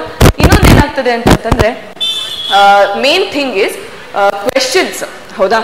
ಏನಾಯ್ತು, ಇದು ರೀಸೆಂಟ್ ನಮ್ಮ KPSC ಪ್ರಿಲಿಮ್ಸ್ ನಡೆದಿದ್ದಾಗ we saw a total change in pattern of the examination, ಹೌದಲ್ವಾ? It was one of the difficult examinations. ಎಲ್ಲರೂ ಹೇಳ್ತಾರೆ ತುಂಬಾ ಕಷ್ಟ ಆಯಿತು. That is why the re-examination, this entire process is going on because of the errors and all. But the thing is, ಪ್ರತಿ ಹಂತದಲ್ಲೂ ಸಹ ಸರ್ಕಾರ ಮತ್ತು KPSC ನಡುವೆ ಮಾತುಕತೆಗಳು ಏನಾಗ್ತಾ ಇವೆ ಅಂತಂದ್ರೆ, UPSCಯ ಒಂದು ಪ್ಯಾಟರ್ನ್ಗಳನ್ನು ನಾವು ಅಡಾಪ್ಟ್ ಮಾಡ್ಕೊಳ್ಬೇಕು ನಮ್ಮ ಎಕ್ಸಾಮಿನೇಷನ್ ಪ್ಯಾಟರ್ನ್ ನಲ್ಲಿ. ವಾಟ್ ಈಸ್ ದಟ್ UPSC ಕಾ ಪ್ಯಾಟರ್ನ್? ನೋಡಿ, ಅವರ ಪ್ರಕಾರ UPSCಯಲ್ಲಿ ಯೂಶಲಿ ನೀವು ಟ್ರೆಂಡ್ಸ್ ಅನ್ನು ಅಬ್ಸರ್ವ್ ಮಾಡಿದ್ರೆ ಅಂಡರ್ಸ್ಟ್ಯಾಂಡಿಂಗ್ ಮೇಲೆ, ಫ್ಯಾಕ್ಚುಯಲ್ಸ್ ಜೊತೆಗೂ ಅಂಡರ್ಸ್ಟ್ಯಾಂಡಿಂಗ್ ಮೇಲೂ ಫೋಕಸ್ ಆಗ್ತದೆ. ಮಲ್ಟಿಪಲ್ ಸ್ಟೇಟ್ಮೆಂಟ್ ವೈಸ್ ಕ್ವೆಶನ್ಗಳನ್ನು ನಾವು ಆಲ್ರೆಡಿ ಪ್ರಿಲಿಮ್ಸ್ ಅಲ್ಲಿ ಆಲ್ರೆಡಿ ಎಕ್ಸ್ಪೆಕ್ಟ್ ಮಾಡ್ತಾ ಇದ್ದೇವೆ, ನೋಡಿದ್ದೇವೆ ಸಹ. ಮೇನ್ಸಿನಲ್ಲಿ ಯಾವ ರೀತಿಯಾಗಿರ್ತಕ್ಕಂಥ ಬದಲಾವಣೆ ಬರಬಹುದು because of the UPSC pattern ಅಂತಂದ್ರೆ, ಸ್ಟ್ರೇಟ್ ಫಾರ್ವರ್ಡ್ ಸಿಂಪಲ್ ಕ್ವೆಶನ್ಗಳ ಒಂದು ಕ್ವಾಂಟಿಟಿ, ನಂಬರ್ಸ್, ಸಂಖ್ಯೆಗಳು ಸ್ವಲ್ಪ ಕಡಿಮೆ ಆಗಬಹುದು. Why am I telling you this? UPSCಯ ಒಂದು ಹವ್ಯಾಸವಿದೆ, ಪ್ರತಿಯೊಂದು ಪೇಪರಲ್ಲೂ ಸಹ ಸಬ್ಜೆಕ್ಟ್ಗಳು ಓವರ್ಲ್ಯಾಪ್ ಆಗುವಂಥ ಕ್ವೆಶನ್ಸ್ ಕೇಳ್ತಾರೆ. ಲೈಕ್ ಇವಾಗ science environment, science geography, environment geography, economics geography, agriculture geography, ಹೌದಲ್ವಾ? ಈ ರೀತಿ ಸಬ್ಜೆಕ್ಟ್ಗಳು ಓವರ್ಲ್ಯಾಪ್ ಆಗುವಂಥ ಅನಲೈಟ್ ಕ್ವೆಶನ್ಸ್ ಅನ್ನ ಕೇಳ್ತಾರೆ. Number 1. Number 2 is straight forward questions ಬರುವುದಿಲ್ಲ, ಅನಲೈಟಿಕಲ್ ಕ್ವೆಶನ್ಸ್ ಬರ್ತವೆ. ಅದಕ್ಕೆ ಬೆಸ್ಟ್ ಎಕ್ಸಾಂಪಲ್ ಯಾವುದು? ನಮ್ದು IPR ಕ್ವೆಶನ್ ಅನ್ನ ನಾವು ನೋಡಿದ್ವಲ್ವಾ ಅದು. So to adopt to that pattern of UPSC which is adopted by KPSC, ನಾವು ಒಂದು ಎಕ್ಸ್ಟ್ರಾ ಮೈಲ್ ಹೋಗಬೇಕಾಗ್ತದೆ. So to reach that extra mile we have to practise more and more and read more and more, ಹೌದಲ್ವಾ? And also to for the practice again you have to have dedicated test series which understands this trend as well as adapts and what we say ಅದನ್ನ implement ಮಾಡಬೇಕು, ಹೌದಲ್ವಾ? So I think ಎಂತ ನಮ್ಮ ಸಂಕಲ್ಪ test series we have curated the questions in such a way that ಅದರಲ್ಲಿ ಸಬ್ಜೆಕ್ಟ್ಸಿನ ಓವರ್ಲ್ಯಾಪು ಇರಬೇಕು, ಅದೇ ರೀತಿಯಾಗಿ ಅನಲೈಟಿಕಲ್ ಕ್ವೆಶನ್ಸು ಇರಬೇಕು, ಮತ್ತು ಸ್ವಲ್ಪ UPSC ಪ್ಯಾಟರ್ನ್ ಅನ್ನು ನಾವು ಅಡಾಪ್ಟ್ ಮಾಡ್ಕೊಂಡಿದ್ದೇವೆ. Because it is highly possible that KPSC also will go for that, ಹೌದಲ್ವಾ? ಹಾಗಾಗಿ ಈ ಒಂದು ಅಂಶವನ್ನು ಸಹ ನೀವು ಗಮನದಲ್ಲಿಟ್ಕೊಂಡು ನೋಡಬೇಕಾಗ್ತದೆ. ಓಕೆನಾ? ಸೊ ನೋಡಿ, ಒಂದು 2 ಸ್ಯಾಂಪಲ್ ಪೇಪರ್ಸ್ ಅನ್ನು ನಾವು ತೆಗೆದುಕೊಂಡಿದ್ದೇವೆ. and we will be mostly discussing 2 questions in this session, how we should approach a question. ಯಾಕೆ ಇದನ್ನ ನಾನು ಇಲ್ಲಿ ಹೇಳ್ತಾ ಇದ್ದೇನೆ ಅಂತಂದ್ರೆ, after entire or after each of your tests here ನಿಮಗೆ ಪ್ರತಿಯೊಂದು ಕ್ವೆಶನಿಗೂ ಸಹ ಅಪ್ರೋಚ್ಗಳನ್ನು ಇದೇ ರೀತಿ ಕೊಡುವಂತಹದ್ದು. ಓಕೆನಾ? ಸೊ ನೋಡಿ, ಇಲ್ಲಿ ಫಸ್ಟ್ ಕ್ವೆಶನ್ ಏನಿದೆ ಅಂತಂದ್ರೆ, ಜಸ್ಟ್ ಅ ಸೆಕೆಂಡ್. ಕ್ವೆಶನ್ ಏನಪ್ಪಾ ಇದೆ ಅಂತಂದ್ರೆ, briefly explain the measures and remedies taken by the government to control pollution. ಎಷ್ಟು ಸಿಂಪಲ್ ಕ್ವೆಶನ್ ಅಲ್ವಾ? ಏನ್ ಹೇಳ್ತಾ ಇದ್ದಾರೆ? ಪರಿಸರ ಮಾಲಿನ್ಯವನ್ನ ತಡೆಗಟ್ಟಲಿಕ್ಕೆ ಸರ್ಕಾರದಿಂದ ಕೈಗೊಂಡಂತಹ ಕಾರ್ಯಗಳು, ಯೋಜನೆಗಳು ಏನು ವಿವರಿಸಿ ಅಂತ ಹೇಳಿ ಕೇಳ್ತಾ ಇದ್ದಾರೆ. See, it's a simple question, but see the marks allotted to that. ಎಷ್ಟಿದೆ ರೀ ಮಾರ್ಕ್ಸು? ಕೇವಲ 150 ವರ್ಡ್ಸ್ ಮತ್ತು 10 ಮಾರ್ಕರ್ ಕ್ವೆಶನ್ ಇದು. 10 ಮಾರ್ಕರ್ ಕ್ವೆಶನ್ ಅಂತ ಅಂದ್ರೆ ಏನು? You have the word limit only 150 words, up to 2 pages only you can write. ಹೌದಾ? ಅಷ್ಟೇ ಅಲ್ಲ, ಯು ಹ್ಯಾವ್ ರಫ್ಲಿ the time limit also, that is 7 to 8 minutes. ಹೌದಲ್ವಾ? ಇಂತಹ ಸಿಚುವೇಶನ್ ಅಲ್ಲಿ ಏನ್ ಮಾಡ್ತೀರಾ? ನಿಮ್ಗೆ see these kind of questions they are kind of a trap to you. ಯಾಕೆ? ಮೆಜಾರಿಟಿ ಕ್ವೆಶನ್ಸ್ ಈ ರೀತಿ ಸಿಂಪಲ್ ಬಂದಾಗ, if you are a dedicated serious aspirant, you know a lot of measures related to pollution control, ಹೌದಲ್ವಾ? So ಅವುಗಳನ್ನೆಲ್ಲ ಬರ್ಕೊಳ್ತಾ ಕೂತ್ಕೊಂಡ್ರೆ ನಿಮ್ಮ time ಹೋಗುತ್ತೆ. ಸಿಗುವ ಸ್ಕೋರ್ ಎಷ್ಟು? 10-10ಕ್ಕಿಂತ ಒಳಗಡೆನೆ ಅಲ್ವಾ? ಸೊ ಈ ರೀತಿಯಾಗಿರ್ತಕ್ಕಂಥ ಟೈಮ್ ವೇಸ್ಟಿಂಗ್ ಅಥವಾ ಟೈಮ್ ಅನ್ನ ಮಿಸ್ಮ್ಯಾನೇಜ್ ಮಾಡ್ಕೊಳ್ಳುವಂಥ ಕ್ವೆಶನ್ಸ್ಗಳನ್ನ you have to carefully analyse and answer. ಯಾವ ರೀತಿ ಮಾಡ್ತೀವಿ ma'am? See, if you see this question, it is a open ended question. ತುಂಬಾ ಸುಲಭವಾಗಿ, ಓಪನ್ ಎಂಡೆಡ್ ಅಲ್ಲ, ತುಂಬಾ ಸುಲಭವಾಗಿ ಇದನ್ನ ಆನ್ಸರ್ ಮಾಡುವಂತಹ ಒಂದು ಕ್ವೆಶನ್, ಹೌದಲ್ವಾ? ಸೊ ಇಲ್ಲಿ ನಮಗೆ if I was in the examination hall, I would have written okay pollution ಅಂತ ಅಂದ್ರೆ ಏನು, ಹೌದಲ್ವಾ? ಈ ಪೊಲ್ಯೂಷನಿನ ಟೈಪ್ಸ್ಗಳಿಗೆ, ಪ್ರತಿಯೊಂದು ಟೈಪ್ ಆಫ್ ಪೊಲ್ಯೂಷನ್ಗೆ ಯಾವ ಯಾವ ರೀತಿಯಾಗಿರ್ತಕ್ಕಂಥ ಯೋಜನೆಗಳನ್ನ, ಕಾರ್ಯಗಳನ್ನ, ಪಾಲಿಸೀಸ್ಗಳನ್ನ ಗವರ್ನಮೆಂಟ್ ಕೊಟ್ಟಿದೆ ಅಂತಕ್ಕಂಥದ್ದನ್ನ ನಾವು ನೋಡ್ತಿದ್ವಿ. ಅದನ್ನ ಬರೀಬಹುದು ಅಷ್ಟೇ ಅಲ್ವಾ? But we have a positive of time, ಹೌದಲ್ವಾ? How we should write that we have to discuss. So if you see this question, if you see this candidates paper, ಅವರು ಸಹ ಇದನ್ನ ಡಿಸ್ಕ್ರಿಪ್ಟಿವ್ ಮೋಡ್ ಅಲ್ಲಿ ಬರೆದಿದ್ದಾರೆ, ಹೌದಲ್ವಾ? ಏನ್ ಡಿಸ್ಕ್ರಿಪ್ಟಿವ್ ಮೋಡಲ್ ಬರ್ದಿದ್ದಾರೆ ನೋಡಿ. ಫಸ್ಟ್ ಪೊಲ್ಯೂಷನ್ ಅಂತಂದ್ರೆ ಏನು ಅಂತ ಬರ್ದಿದ್ದಾರೆ. Any additive element which disturbs the purity of the original content forms the pollutant ಅಂತ ಬರ್ದಿದ್ದಾರೆ. ಪೊಲ್ಯೂಟೆಂಟ್ ಅಂದ್ರೆ ಏನು ಅಂತ ಅವರು ಡಿಫೈನ್ ಮಾಡಿದ್ದಾರೆ, ಹೌದಲ್ವಾ? ಸೊ ಇಂಡಿಯಾದಲ್ಲಿ ಈ ಒಂದು ಪೊಲ್ಯೂಷನ್ ತುಂಬಾ ಜಾಸ್ತಿ ಒಂದು ಮೇಜರ್ ಪ್ರಾಬ್ಲಮ್ ಇದೆ. ಅದನ್ನ ಕಂಟ್ರೋಲ್ ಮತ್ತೆ ಮಿಟಿಗೇಟ್ ಮಾಡ್ಲಿಕ್ಕೆ ಪಾರ್ಲಿಮೆಂಟ್ ಈ ಆಕ್ಟ್ಸ್ ಗಳನ್ನ ಪಾಸ್ ಮಾಡಿದೆ, ಹೌದಾ? ಅದನ್ನೇ ಅವ್ರು ಬರ್ದಿರುವಂತದ್ದು. You can pass it and you can read the answer as well if it is clear to, ಹೌದಲ್ವಾ? ಸೊ ಪಾರ್ಲಿಮೆಂಟ್ ಯಾವುದು ಆಕ್ಟ್ಸ್ ನ ಇನಾಕ್ಟ್ ಮಾಡಿದೆ? ಏರ್ ಆಕ್ಟ್ ಆಗಿರಬಹುದು, ವಾಟರ್ ಆಕ್ಟ್ ಆಗಿರಬಹುದು, ಎನ್ವಿರಾನ್ಮೆಂಟಲ್ ಕನ್ಸರ್ವೇಷನ್ ಆಕ್ಟ್ ಆಗಿರಬಹುದು. ಆಲ್ ದೀಸ್ ಥಿಂಗ್ಸ್, ಹೌದಲ್ವಾ? ಇವುಗಳನ್ನ government implement ಮಾಡಿದೆ. ಅಷ್ಟೇ ಅಲ್ಲ ನೋಡಿ, ನ್ಯಾಷನಲ್ ಗ್ರೀನ್ ಟ್ರೈಬ್ಯುನಲ್ ಅಂತಹ ಸಂಸ್ಥೆಗಳನ್ನು ಸಹ ಇಂಟ್ರೊಡ್ಯೂಸ್ ಮಾಡಿದೆ ಮತ್ತೆ ಕೆಲವೊಂದು ರೆಗ್ಯುಲೇಷನ್ಸ್ಗಳನ್ನು ಮಾಡಿದೆ ಅಂತ ಹೇಳಿ ರಫ್ ಆಗಿ ಹೇಳಿದ್ದಾರೆ. ಇಂತ ಡಿಸ್ಟರ್ಬ್ ಮಾಡ್ತಿರೋದು ನೀನು ಅವಾಗ್ಲಿಂದ ಹೊಡಿತೀನಿ, ಕಟ್ ಮಾಡ್ಬೇಕು ಇವಾಗ ಅದನ್ನ ನೋಡು. ಓಕೆ ಸುಮ್ಮನಿರಿಯಾ? So okay fine. ಸೊ ನೋಡಿ, ಇವರ ಒಂದು ಆನ್ಸರ್ ಅನ್ನ ನಾವು ಅನಲೈಸ್ ಮಾಡಿದ್ರೆ he or she they have got pretty good marks. 4.5 ಒಂದು evaluator ನಿಂದ ಕೊಟ್ಟಿದ್ದಾರೆ and 7 second evaluator has given. How they were able to fetch these marks? Maybe examiner is expecting how many initiatives you know. ಹೌದಲ್ವಾ? So ಇದನ್ನ ನಾವು ಒಂದು organised way ಅಲ್ಲಿ ಮಾಡ್ಕೊಂಡು ಹೋದ್ರೆ I think we can fetch more marks. ಹೌದಲ್ವಾ? So the candidate has quite address these points. ಹೌದಲ್ವಾ? ಇವಾಗ ಬರೀ 10 ಮಾರ್ಕರ್ ಕ್ವೆಶನ್ ಆಗಿರೋದ್ರಿಂದ 4ರಿಂದ 5 ಪಾಯಿಂಟ್ಗಳನ್ನ ನಾವು ಮೆನ್ಷನ್ ಮಾಡಬೇಕಾಗ್ತದೆ. ಈ 4ರಿಂದ 5 ಪಾಯಿಂಟ್ಗಳಲ್ಲಿ ಅವ್ರ ಮೆಜಾರಿಟಿ 4 ಪಾಯಿಂಟ್ಗಳನ್ನ ಕ್ಲಿಯರ್ಲಿ ಮೆನ್ಷನ್ ಮಾಡಿದ್ದಾರೆ. ಗವರ್ನಮೆಂಟ್ ಕೆಲವೊಂದು ಕಾನೂನುಗಳನ್ನ ತಂದಿದೆ, ಕೆಲವೊಂದು ಬಾಡೀಸ್ ಅನ್ನ ಎಸ್ಟಾಬ್ಲಿಷ್ ಮಾಡಿದೆ, ಮತ್ತೆ ಕೆಲವೊಂದು ರೆಗ್ಯುಲೇಷನ್ಸ್ ಗಳನ್ನು ಹಾಕಿದೆ ಅಂತ ಹೇಳಿ almost in a nutshell, though in crude way, that candidate has what conveyed alva. That is why that person has got enough good marks or decent marks we can say. Ide ನೀವು ಇನ್ನೊಂದು candidate ಇನ paper ಅನ್ನು ನೋಡಿದ್ರೆ, if you see here, see for the same question that candidate has got like half of the marks, 4.5 and 5. Why this person was not able to get as good as that person? If you see ಅಲ್ಲ, pollution ಅಂದ್ರೆ ಏನು ಅಂತ ಇವರು define ಮಾಡಿದ್ದಾರೆ. ಓಕೆನಾ? In a very in a decent way. Okay, and also measures ನೋಡಿ, water pollution and water prevention and control of pollution act ಆಗಿರಬಹುದು, air act, ಅದೇ ರೀತಿಯಾಗಿ ಪೊಲ್ಯೂಷನ್ ಕಂಟ್ರೋಲ್ ಬೋರ್ಡ್ಗಳು, ಮತ್ತೆ ಎನ್ವಿರಾನ್ಮೆಂಟಲ್ ಪ್ರೊಟೆಕ್ಷನ್ ಆಕ್ಟ್. ಬರೀ ಏನ್ ಮಾಡಿದ್ದಾರೆ ಅಂತಂದ್ರೆ ಆಕ್ಟ್ಗಳ ಬಗ್ಗೆ ಮಾತ್ರ ಫೋಕಸ್ ಮಾಡಿದ್ದಾರೆ. ಪಾಲಿಸೀಸ್ ಇಲ್ಲ, ರೆಗ್ಯುಲೇಷನ್ ಮೆಕ್ಯಾನಿಸಮ್ಸ್ ಇಲ್ಲ. ಹೌದಲ್ವಾ? ಸೊ ಈ ಆಕ್ಟ್ಗಳಿಗೆ ಮಾತ್ರ ಅಲ್ಲಿ ಮಾರ್ಕ್ಸ್ ಸಿಕ್ಕಿರುವಂತಹದ್ದು. ಅದನ್ನೇ ನೀವು ನೋಡೋದಾದ್ರೆ ಮತ್ತೆ ರೆಮಿಡೀಸ್ ಅಂತಾನು ಸಹ ಝೀರೋ ಬಜೆಟ್ ನ್ಯಾಚುರಲ್ ಫಾರ್ಮಿಂಗು ಮತ್ತೆ ಇವೆಲ್ಲವನ್ನು ಸಹ ಅಗೇನ್ ಇಟ್ಸ್ ಲಿಟಲ್ ಬಿಟ್ ಏನಂತ ಹೇಳ್ಬಹುದು ನಾವು, ಹರಿಯಲ್ಲಿ ಬರ್ತಿರುವಂತಹ ಆನ್ಸರ್ ಆಗಿದೆ. ಅಂಡ್ ದೇ ಆರ್ ರಫ್ಲಿ addressing the demand of the question. ಹೌದಲ್ವಾ? That is why we can say they have got like half of the marks of the that are being offered to the question. ಹೌದಲ್ವಾ? So no see ನಾವು we saw this. Okay, ಒಂದು decent answer ಅನ್ನ ನಾವು ಬರ್ದಿದ್ದೀವಿ, satisfying the demand of the question ಅಂತ ಅಂತಂದ್ರೆ we will obviously get the decent score. That is quite evident from these 2 marks. ಹೌದಲ್ವಾ? So ಸರಿ, ಹಾಗಿದ್ರೆ if we were in the examination hall, ನಾವು ಏನು ಬರಿತಾ ಇದ್ವಿ, that too in that pressure of the examination as well as in the limited time of 7 to 8 minutes, ಅದನ್ನು ಸಹ ನಾವು ನೋಡಬೇಕಾ? So okay, so let's see how we would approach this question. So ನಮ್ಮ approach ಅನ್ನ ನಾವು ನೋಡುವುದಾದ್ರೆ,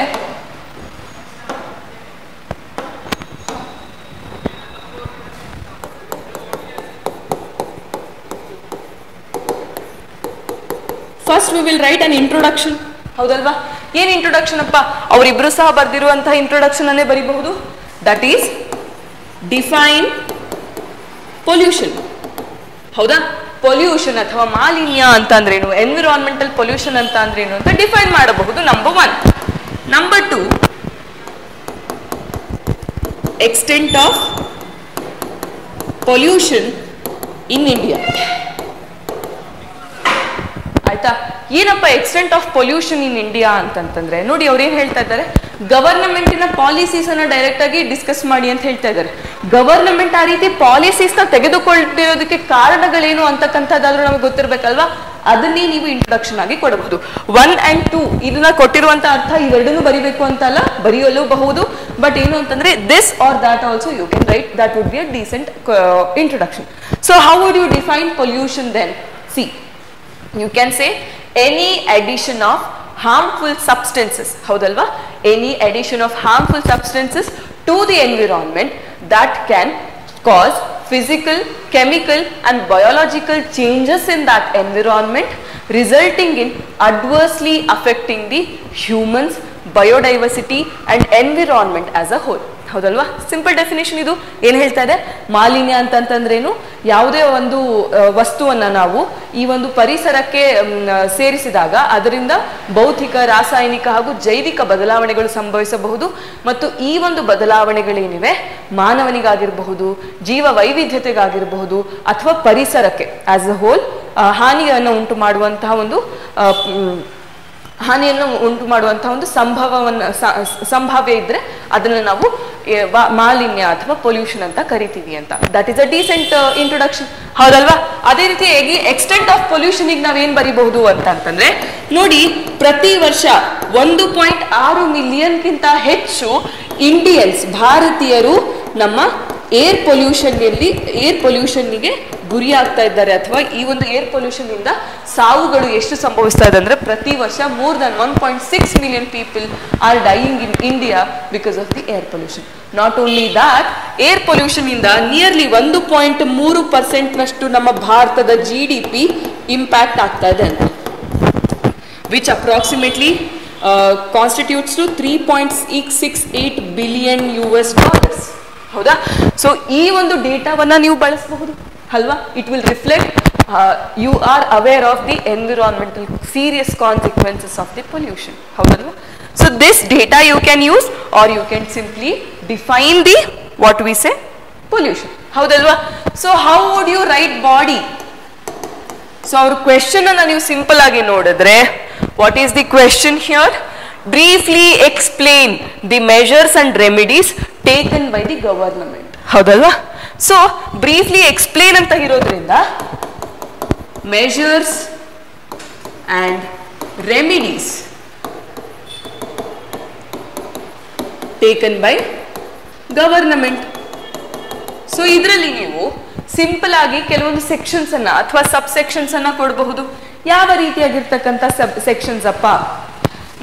ಎರಡು ರೀತಿಯಾಗಿರ್ತಕ್ಕಂಥದ್ದು ನಾನು ಕೊಡ್ತೇನೆ. ಫಸ್ಟ್ ಟೈಪ್ ಏನು ಅಂತಂತಂದ್ರೆ ಆಕ್ಟ್ಸ್ ಅಥವಾ ಕಾನೂನುಗಳು. ಇದರಲ್ಲಿ 3 ರೀತಿಯಾಗಿರ್ತಕ್ಕಂಥ ಕಾನೂನುಗಳು ಬರ್ತವೆ.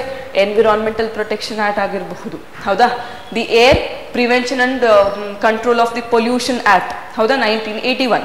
ಅದೇ ರೀತಿಯಾಗಿ water act, water prevention and control of pollution act, ಹೌದಾ, 1974. ಇವುಗಳನ್ನ ನೀವು ಕಾನೂನುಗಳನ್ನ ಬರೀಬಹುದು. ಅದೇ ರೀತಿಯಾಗಿ ಪ್ಲಾಸ್ಟಿಕ್ ಪೊಲ್ಯೂಷನ್, ಹೌದಲ್ವಾ, plastic waste management rules 2016, 2018, 2022, 2024, all these things are acts, ಹೌದಲ್ವಾ? ಅದೇ ರೀತಿಯಾಗಿ ಸ್ಕೀಮ್ಸ್ ಅಥವಾ ಪಾಲಿಸೀಸ್. ಯಾವ ರೀತಿಯಾಗಿರ್ತಕ್ಕಂಥ ಪಾಲಿಸೀಸ್ ಇದಾವೆ ರೀ ನಮಗೆ, ಹೌದಾ? ಫಸ್ಟ್ ಇಲ್ಲಿ ಬರ್ದ್ಬಿಡ್ತೀನಿ. Air act, water act, environment protection act, plastic waste management rules, ಹೌದಲ್ವಾ? ಅದೇ ರೀತಿಯಾಗಿ ಸ್ಕೀಮ್ಸ್ ಅಂಡ್ ಪಾಲಿಸೀಸ್. ಯಾವ ರೀತಿಯಾಗಿರ್ತಕ್ಕಂಥ ಸ್ಕೀಮ್ಸ್ ಅಂಡ್ ಪಾಲಿಸೀಸ್ ಇದಾವೆ ಅಪ್ಪ? ನೋಡಿ, ಫಸ್ಟ್ ಥಿಂಗ್ ಯಾವುದು ಅಂತಂತಂದ್ರೆ ನಮಾಮಿ ಗಂಗೆ ಪ್ರಾಜೆಕ್ಟ್, ಹೌದಾ? ಇದು ಸಹ ನಮಗೆ ಒಂದು ನಮ್ಮ ರಿವರ್ಸಿನ ಗಂಗಾ ರಿವರಿನ ಪೊಲ್ಯೂಷನ್ ಕಂಟ್ರೋಲ್ಗೆ ಇರುವಂತಹ ಪ್ರೋಗ್ರಾಮ್ ಇದು. ಅದೇ ರೀತಿಯಾಗಿ ನ್ಯಾಷನಲ್ ಏರ್ ಕ್ವಾಲಿಟಿ, ಹೌದಾ, ಇಂಡೆಕ್ಸ್, ಸಫರ್ ಪೋರ್ಟಲ್, AQI, ಇವೆಲ್ಲವೂ ಇನಿಷಿಯೇಟಿವ್ಸ್. ಅದೇ ರೀತಿಯಾಗಿ graded response action plan for Delhi, ಹೌದಲ್ವಾ? ಇವೆಲ್ಲ ವೇರಿಯಸ್ ಸ್ಕೀಮ್ಸ್ಗಳನ್ನ ನೀವು ಇಲ್ಲಿ ಮೆನ್ಷನ್ ಮಾಡಬಹುದು. ಅದೇ ರೀತಿಯಾಗಿ ಸರ್ಟೆನ್ ರೆಗ್ಯುಲೇಟರಿ ಮೆಷರ್ಸ್. ಏನಪ್ಪ ರೆಗ್ಯುಲೇಟರಿ ಮೆಷರ್ಸ್ ಅಂತಂತಂದ್ರೆ, ನೋಡಿ, ಫಸ್ಟ್ ಆಫ್ ಆಲ್ ಏನು ಅಂತಂದ್ರೆ ಈ ಇಂಡಸ್ಟ್ರೀಸ್ಗಳೆಲ್ಲ ನಮ್ಮ ರಿವರ್ಸಿನ ನಿಯರ್ ಬೈ ಅಲ್ಲಿ ಎಸ್ಟಾಬ್ಲಿಷ್ ಆಗುವಂತಿಲ್ಲ, ಆಲ್ ದೀಸ್. ಅದೇ ರೀತಿಯಾಗಿ ನೆಕ್ಸ್ಟ್ ಇನ್ನೊಂದು ಸಬ್ ಸೆಕ್ಷನ್ ಅನ್ನ ನಾವು ಕ್ರಿಯೇಟ್ ಮಾಡಬಹುದು. What would be that sub section ಅಂತಂದ್ರೆ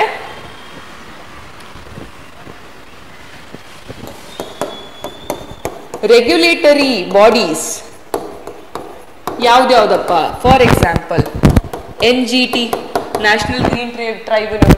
ಏನಕ್ಕೆ? ಇದು ಎನ್ವಿರಾನ್ಮೆಂಟಲ್ ಲಾಸ್ ನ ರಿಲೇಟೆಡ್ ಇರುವಂತಹ ಕೆಲವೊಂದು ಕೇಸಸ್ಗಳನ್ನ ಮೆಜಾರಿಟಿ ಕೇಸಸ್ ಅನ್ನ ಆನ್ ಅ ಪ್ರಿಯಾರಿಟಿ ಬೇಸಿಸ್ ತೆಗೆದುಕೊಳ್ಳುವಂತಹ ಸಂಸ್ಥೆ ಇದು, ಹೌದಲ್ವಾ? ಅದನ್ನ ನೀವು ಇಲ್ಲಿ ಆಡ್ ಮಾಡಬಹುದು. ಅದೇ ರೀತಿಯಾಗಿ ಸೆಂಟ್ರಲ್ ಪೊಲ್ಯೂಷನ್ ಕಂಟ್ರೋಲ್ ಬೋರ್ಡ್, ಹೌದಲ್ವಾ ರೀ? Central pollution control board, state pollution control board, ಅದೇ ರೀತಿಯಾಗಿ central water commission, all these things you can add, ಹೌದಲ್ವಾ? ರೆಗ್ಯುಲೇಟರಿ ಬಾಡೀಸ್ ಅಲ್ಲಿ. ಸೊ ನೋಡಿ ಎಷ್ಟು ಡೈವರ್ಸಿಫೈ ಆಯಿತು ನಿಮ್ಮ ಆನ್ಸರ್ ಅಂತಕ್ಕಂಥದ್ದನ್ನ ನೀವು ಇಲ್ಲಿ ಗಮನಿಸಬಹುದು. ಇದು ನಿಮ್ದು ಒಂದು ಸೆಕ್ಷನ್ ಅಥವಾ ಒಂದು ಟೈಪ್ ಆಫ್ ಬಾಡಿ. ಇನ್ನೊಂದು ಟೈಪ್ ಆಫ್ ಬಾಡಿ ಏನು ಅಂತಂದ್ರೆ ಸಿಂಪಲ್ ಆಗಿ ಯಾವ ಯಾವ ಪೊಲ್ಯೂಷನ್ಗೆ ಯಾವ ಯಾವ ಮೆಜರ್ಸ್ ಅನ್ನ ಗವರ್ನಮೆಂಟ್ ತೆಗೆದುಕೊಂಡಿದೆ ಅಂತಕ್ಕಂಥದ್ದನ್ನ ನೀವು ಬರ್ದ್ರೆ ಆಯ್ತು. What are those pollutions and what are those types of pollution? You all know air ಪೊಲ್ಯೂಷನ್ಗೆ, ಹೌದಾ? ಅದೇ ರೀತಿಯಾಗಿ ವಾಟರ್ ಪೊಲ್ಯೂಷನ್ ಇದೆ, ಅದೇ ರೀತಿಯಾಗಿ ಸಾಯಿಲ್ ಪೊಲ್ಯೂಷನ್ ಇದೆ, ಅದೇ ರೀತಿಯಾಗಿ even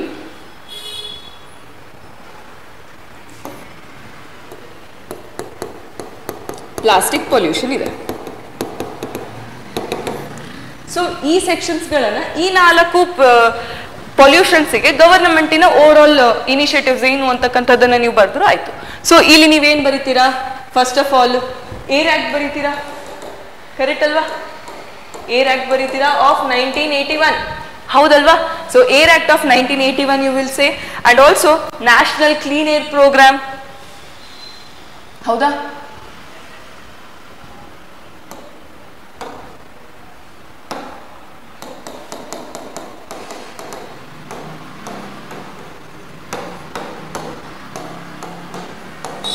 national clean air programme, ಅದೇ ರೀತಿಯಾಗಿ ನ್ಯಾಷನಲ್ ಕ್ಲೀನ್ ಏರ್ ಪ್ರೋಗ್ರಾಮ್ ಆಯ್ತು, ಹೌದಾ?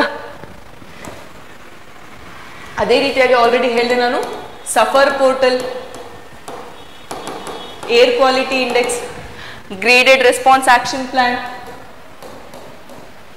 ಹೌದಾ? ಆಕ್ಷನ್ ಪ್ಲಾನ್, ಇವೆಲ್ಲವೂ ಸಹ ನಾವು ಏರ್ ಪೊಲ್ಯೂಷನ್ಗೆ ನೋಡಿ. ಪ್ರತಿಯೊಂದು ಸೆಕ್ಷನ್ ಅಲ್ಲೂ ಒಂದು 3 ರಿಂದ 4 ಇನಿಷಿಯೇಟಿವ್ಸ್ ನಾದ್ರೂ ನೀವು ಟ್ರೈ ಮಾಡಬಹುದಾ ಬರೀಲಿಕ್ಕೆ? ಪ್ರತಿಯೊಂದಕ್ಕೂ 1-2 ಲೈನಲ್ಲಿ ಎಕ್ಸ್ಪ್ಲನೇಷನ್ಗಳನ್ನ ಕೊಡ್ತಾ ಹೋದ್ರೆ ಆಯ್ತು. I hope it is very I hope it is conveyable and I hope it is doable also, ಹೌದಲ್ವಾ? ಟೈಮ್ ಶಾರ್ಟೇಜ್ ಇತ್ತ ಪರವಾಗಿಲ್ಲ, ಸಿಂಪಲ್ ಆಗಿ ಇವುಗಳ ಹೆಸರುಗಳನ್ನ ಬರೆದ್ರು ಸಾಕು. The examiner will at least know that okay you know the policies, definitely you must know what are these policies ಅಂತ simple ಆಗಿ ಹೇಳ್ಬೋದು. ಏರ್ ಕ್ವಾಲಿಟಿ ಇಂಡೆಕ್ಸ್ ಅಂದ್ರೆ ಏನು? To measure the air pollutants, ಹೌದಲ್ವಾ? ಸಫರ್ ಅಂತಂದ್ರೆ ಏನು? ಅದನ್ನು ಸಹ ಟು ಟ್ರ್ಯಾಕ್ ದಿ ಪೊಲ್ಯೂಟೆಂಟ್ಸ್, ಹೌದಾ? ಅದು ಒಂದು ಪೋರ್ಟಲ್. ಅದೇ ರೀತಿಯಾಗಿ ಗ್ರೇಡೆಡ್ ರೆಸ್ಪಾನ್ಸ್ ಆಕ್ಷನ್ ಪ್ಲಾನ್ ಅಂತಂದ್ರೆ ಏನು? ಡೆಲ್ಲಿಯಲ್ಲಿ ಉಂಟಾಗುವಂತ ಪೊಲ್ಯೂಷನ್ ಅನ್ನ ಕಂಟ್ರೋಲ್ ಮಾಡಲಿಕ್ಕೆ ಒಂದು ಡೆಡಿಕೇಟೆಡ್ ಪಾಲಿಸಿ ಅದು, ಹೌದಾ? ಅದೇ ನ್ಯಾಷನಲ್ ಕ್ಲೀನ್ ಏರ್ ಪ್ರೋಗ್ರಾಮ್, ಹೌದು, ಅದನ್ನು ಸಹ, ಹೌದಲ್ವಾ? ಅದರಲ್ಲಿ ಏನಾಗ್ತದೆ, ಎಲ್ಲ ಸಿಟೀಸ್ ಅನ್ನ ಐಡೆಂಟಿಫೈ ಮಾಡಿ, ಯಾವುದು ನಾನ್ ಅಟೈನ್ಮೆಂಟ್ ಸಿಟೀಸ್ ಇದೆಲ್ಲ ತಗೊಂಡು ಪ್ರತಿಯೊಂದು ಸಿಟಿಗೂ ಒಂದು ಆಕ್ಷನ್ ಪ್ಲಾನ್ ಅನ್ನ ಕೊಟ್ಟು ಅವುಗಳಲ್ಲಿರುವಂತ ಪೊಲ್ಯೂಷನ್ ಅನ್ನ ಕಡಿಮೆ ಮಾಡ್ತಾ ಬರಬೇಕು ಅಂತಕ್ಕಂಥ ಅದು ಯೋಜನೆ. So all those things you can just write in 1 or 2 words and 1 or 2 sentences and you can go forward. ಅದೇ ರೀತಿ ವಾಟರ್ ಪೊಲ್ಯೂಷನ್ಗೆ ವಾಟರ್ ಆಕ್ಟ್, ಹೌದಲ್ವಾ? ವಾಟರ್ ಆಕ್ಟ್ ಆಫ್ 1974, ಕರೆಕ್ಟ್ ಅಲ್ವಾ? ಸೊ ಈ ವಾಟರ್ ಆಕ್ಟ್ ಆಗಿರಬಹುದು, ನಮಾಮಿ ಗಂಗೆ ಪ್ರಾಜೆಕ್ಟ್, ಆಲ್ರೆಡಿ ಇದನ್ನ ಹೇಳಿದ್ದೀನಿ, Namami Gange project ಅಷ್ಟೇ ಅಲ್ಲ ರೀ, ಈವನ್ ಜಲ್ ಜೀವನ್ ಮಿಷನ್, ಜಲ್ ಜೀವನ್ ಅಭಿಯಾನ ಆಗಿರಬಹುದು. ಅದೇ ರೀತಿಯಾಗಿ ಇನ್ನು ನೀವು ನೋಡಬೇಕು ಅಂತಂತಂದ್ರೆ national river conservation policy, national lake conservation policy, ಇವೆಲ್ಲವೂ ಸಹ ನಮಗೆ ವಾಟರ್ ಪೊಲ್ಯೂಷನ್ ಅನ್ನ ಪ್ರಿವೆಂಟ್ ಮಾಡಲಿಕ್ಕೆ ಸಿಗುವಂತಹದ್ದು. ಅಷ್ಟೇ ಅಲ್ಲ, ಈವನ್ ಅಟಲ್ ಭೂಜಲ್ ಯೋಜನಾ, ಹೌದಾ? ಅಟಲ್ ಭೂಜಲ್ ಯೋಜನಾ, ಈವನ್ ರೇನ್ ವಾಟರ್ ಹಾರ್ವೆಸ್ಟಿಂಗ್ ಸಹ ಬರ್ತದೆ, ಓಕೆನಾ? ಇಷ್ಟೇ ಅಲ್ಲ, ಇನ್ನು ಯೋಚನೆ ಮಾಡಬೇಕು ಅಂತಂದ್ರೆ ಪೊಲ್ಯೂಷನ್ ನಲ್ಲಿ ಏರ್ ಪೊಲ್ಯೂಷನ್ಗೆ ನಾವು ಎಫಾರೆಸ್ಟೇಷನ್ ಅನ್ನು ಆಡ್ ಮಾಡಬಹುದು, ಹೌದಲ್ವಾ? ಎಷ್ಟು ಅರಣ್ಯಗಳನ್ನ ಬಳಸ್ತೀವಿ ಅಷ್ಟು ಪೊಲ್ಯೂಷನ್ ಅನ್ನು ನಾವು ಕಂಟ್ರೋಲ್ ಮಾಡ್ಲಿಕ್ಕೆ ಹೋಗ್ತೇವೆ, ಕರೆಕ್ಟ್ ಅಲ್ವಾ? ಸೊ ಏನದು afforestation can also be added here. Soil ಪೊಲ್ಯೂಷನ್ಗೆ ಬೇಸಿಕಲಿ ಸಾಯಿಲ್ ಪೊಲ್ಯೂಷನ್ ಎಲ್ಲೆಲ್ಲಿ ಮೇಜರ್ಲಿ ಆಗ್ತಾ ಇದೆ? ಮೇಜರ್ಲಿ ಅಗ್ರಿಕಲ್ಚರಲ್ ಆಗ್ತಾ ಇದೆ, ಹೌದಾ? ಬಿಕಾಸ್ ಆಫ್ ಡಿಫಾರೆಸ್ಟೇಷನ್ ಆಗ್ತಾ ಇದೆ, ಬಿಕಾಸ್ ಆಫ್ ಲ್ಯಾಂಡ್ ಡಿಗ್ರೇಡೇಷನ್ ಮತ್ತು ಡೆಸರ್ಟಿಫಿಕೇಶನ್ ಸಹ ಸಾಯಿಲ್ ಪೊಲ್ಯೂಷನ್ ಆಗ್ತದೆ. ಸೊ ಇದಕ್ಕೆ ಅಗ್ರಿಕಲ್ಚರಲ್ಲಿ ಮೇನ್ಲಿ ಯಾವ ಸ್ಕೀಮ್ಸ್ ಇದೆ ರೀ? ಸಾಯಿಲ್ ಹೆಲ್ತ್ ಕಾರ್ಡ್, ಹೌದಲ್ವಾ? ಈ ಸಾಯಿಲ್ ಹೆಲ್ತ್ ಕಾರ್ಡ್ ನಿಂದ ಏನ್ ಮಾಡ್ತೀವಿ, ಎಷ್ಟು ರಾಸಾಯನಿಕ ಗೊಬ್ಬರಗಳನ್ನ ಹಾಕಬೇಕು, ಹೌದಲ್ವಾ? ಯಾವ ಬೆಳೆ ಈ ಮಣ್ಣಿಗೆ ಸೂಕ್ತ, all these things will B analysed ಅಲ್ವಾ? ಅದರಿಂದ ಮಣ್ಣಿಗೆ ಹೋಗುವಂತ ರಾಸಾಯನಿಕ ಗೊಬ್ಬರಗಳ ಒಂದು ಪೊಲ್ಯೂಷನ್, ಮಾಲಿನ್ಯ ಕಡಿಮೆ ಆಗುತ್ತದೆ.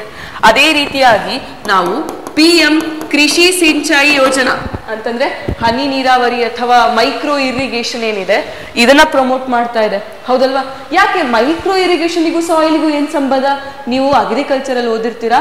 Because of the flood irrigation ಏನಾಗ್ತದೆ ಅಂತಂತಂದ್ರೆ ಮಣ್ಣಿನಲ್ಲಿ ಅಥವಾ ಅಗ್ರಿಕಲ್ಚರಲ್ ಫೀಲ್ಡ್ ಅಲ್ಲಿ ಆಡ್ ಮಾಡಿರುವಂತಹ ಫರ್ಟಿಲೈಸರ್ಸ್, ಕೆಮಿಕಲ್ ಫರ್ಟಿಲೈಸರ್ಸ್ಗಳು ಲೀಚ್ ಔಟ್ ಆಗಿ ಸಾಯಿಲ್ ಅಸಿಡಿಫಿಕೇಶನ್ ಆಗ್ತದೆ, which is also a form of soil pollution.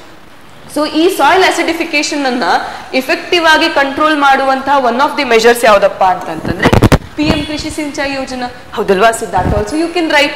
ಅದರ ಸಿಮಿಲರ್ಲಿ ಈ soil health card PM Krishi Sinchayee Yojana ಜೊತೆಗೆ ಎಫಾರೆಸ್ಟೇಷನ್ ಸಹ ಇದೆ, ಹೌದಲ್ವಾ? Afforestation also becomes very much important. Along with these ನೋಡಿ, ನೀಮ್ ಕೋಟೆಡ್ ಯೂರಿಯಾ, ಹೌದಾ? neem coated urea and also nutrient based subsidy schemes.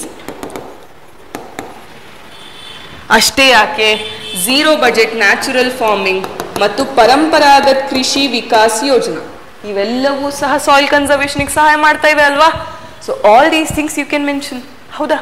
See, the thing is, we can go on discussing them. There are so many questions or so many things that the government has taken as policies or the interventions for the prevention of control, pollution. ಹೌದಲ್ವಾ? So ಆದ್ರಿಂದ you can just categorize them. ಅವುಗಳಲ್ಲಿ ಒಂದು 4 ಅಥವಾ 5 important ಹೆಸರುಗಳನ್ನ ಬರ್ತ್ಕೊಂಡು ಹೋದ್ರೂ ಸಹ you can easily finish this answer within 5 to 7 months, max to max 8 minutes, ಹೌದಲ್ವಾ? ಅದೇ ರೀತಿಯಾಗಿ ಪ್ಲಾಸ್ಟಿಕ್ ಪೊಲ್ಯೂಷನ್ಗೆ ನಾವೇನಂತ ಹೇಳ್ತೀವಿ, ಫಸ್ಟ್ ಥಿಂಗ್ ಈಸ್ ಏನು, ಪ್ಲಾಸ್ಟಿಕ್ ವೇಸ್ಟ್ ಮ್ಯಾನೇಜ್ಮೆಂಟ್ ರೂಲ್ಸ್, ಹೌದಲ್ವಾ? ಸೊ ಈ ಪ್ಲಾಸ್ಟಿಕ್ ವೇಸ್ಟ್ ಮ್ಯಾನೇಜ್ಮೆಂಟ್ ರೂಲ್ಸ್ ಅಲ್ಲಿ ಏನೇನಿದೆ ಅಂತ ನೋಡೋದಾದ್ರೆ,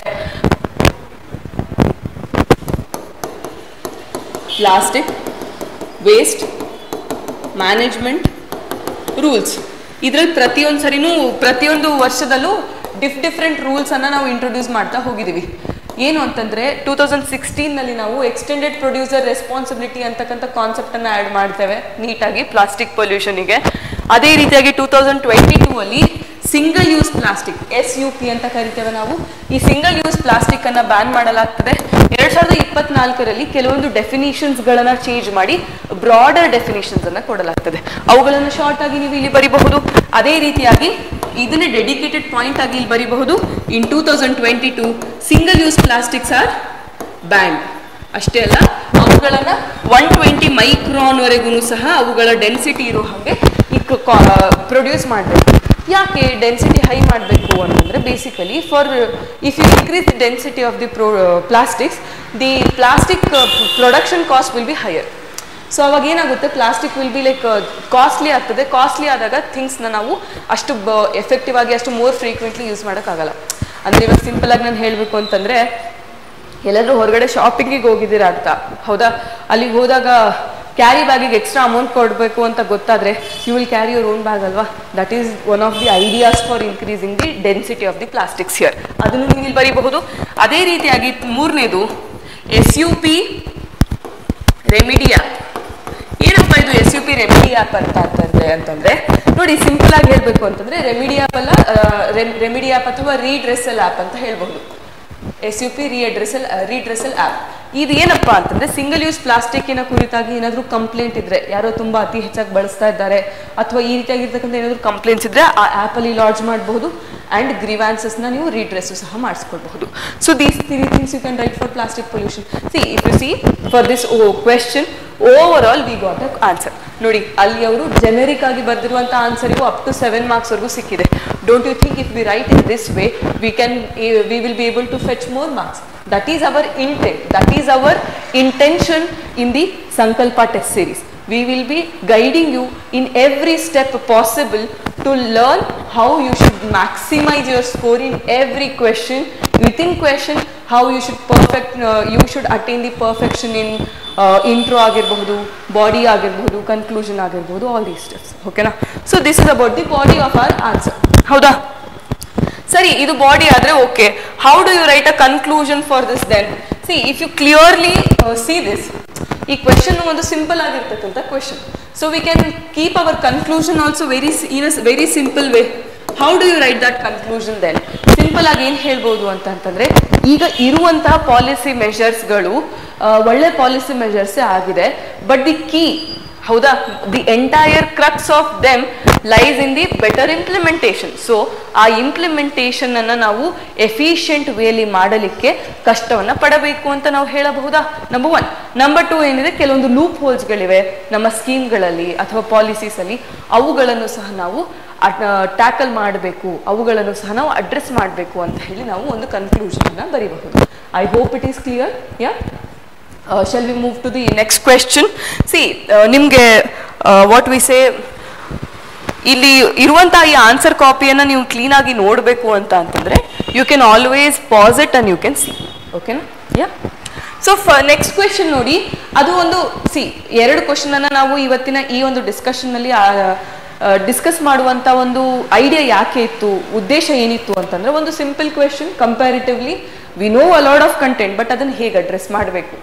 ಎರಡನೇದು ಸ್ವಲ್ಪ ಮಾಡರೇಟ್ಲಿ ಡಿಫಿಕಲ್ಟ್ ಕ್ವೆಶನ್ ಬಂದಾಗ ಯಾವ ರೀತಿಯಾಗಿ ಉತ್ತರಿಸಬೇಕು. The question if you see, what are intellectual property rights? ಹೌದಲ್ವಾ, ಬೌದ್ಧಿಕ ಆಸ್ತಿ ಹಕ್ಕುಗಳು ಅಂತ ಅಂದ್ರೆ ಏನು, ಇವುಗಳು discuss their implications on forestry and allied sectors. ಹೌದಾ, ನಮ್ಮ ಅರಣ್ಯ ಪ್ರದೇಶ ಮತ್ತು ಅದಕ್ಕೆ ಸಂಬಂಧಪಟ್ಟ ವಲಯಗಳಲ್ಲಿ ಇದು ಯಾವ ರೀತಿಯಾಗಿ ವಾಟ್ ವಿ ಸೇ ಪರಿಣಾಮಗಳನ್ನ ಬೀರಲಿದೆ ಅಂತಕ್ಕಂಥದ್ದನ್ನ ನಾವು ಈ ಒಂದು ಕ್ವೆಶನ್ ಅಲ್ಲಿ ಕೇಳಿದ್ದಾರೆ. ಹೌದಾ, this is the demand of the question. IPR ಅಂದ್ರೆ ಏನು? ನಂಬರ್ 1. ನಂಬರ್ 2, IPR ಮತ್ತು ಫಾರೆಸ್ಟ್ ಅಂಡ್ ಅಲೈಡ್ ಆಕ್ಟಿವಿಟೀಸ್ ಗಳ ನಡುವೆ ಇರ್ತಕ್ಕಂಥ ಸಂಬಂಧ, ಅಥವಾ how IPR is going to impact the forestry and allied sectors ಅಂತಕ್ಕಂಥದ್ದನ್ನ ಕ್ವೆಶನ್ ಕೇಳ್ತಾ ಇದೆ. ಅಗೇನ್ ನೋಡಿ, ಎಷ್ಟು ಮಾರ್ಕ್ಸಿಗೆ? ಬರೀ 150 ವರ್ಡ್ಸು, ಅಂದ್ರೆ 10 ಮಾರ್ಕ್ಸಿಗೆ ಅಷ್ಟೇ. So you have to link these two and write in 6 to 8 minutes. ಹೌದಲ್ವಾ? So if you see here, this person has got ಒಂದು ಇವ್ಯಾಲ್ಯೂಯೇಟರ್ 7 ಕೊಟ್ಟಿದ್ದಾರೆ, ಒಂದು ಇವ್ಯಾಲ್ಯೂಯೇಟರ್ 2 ಕೊಟ್ಟಿದ್ದಾರೆ. If you see the answer, intellectual property rights ಅಂತಂದ್ರೆ ಏನು ಅಂತ ಹೇಳಿ rough ಆಗಿ ಅವ್ರು ಬರ್ದಿದ್ದಾರೆ. R the protections R the provisions for the protection of the goods which are all produced by natural and man made processes ಅಂತ ಕೊಟ್ಟಿದ್ದಾರೆ. If you see the definition, it is little vague. ಹೌದಲ್ವಾ? Of course ಆ exam online ಪ್ರೆಷರ್ನಲ್ಲಿ ಇಷ್ಟು ಬರೆಯೋದು ಕಷ್ಟನೇ, correct ಅಲ್ವಾ? ಆದ್ರೂ ಸಹ you can improvise this definition still. ಹೌದಲ್ವಾ? ಸ್ವಲ್ಪ ಇಂಪ್ರೂವೈಸೇಷನ್ ಮಾಡಬಹುದು. ಸೊ ದಿ ಏನು introduction is quite good. Okay, so ಇದನ್ನ ನೋಡೋದಾದ್ರೆ ಅವ್ರು ಬರೀ IPR ಅಂದ್ರೆ ಏನು, IPR ನ ಪ್ರಾವಿಷನ್ಸ್ ಅನ್ನ ಅಷ್ಟೇ ಕೊಟ್ಟಿದ್ದಾರೆ.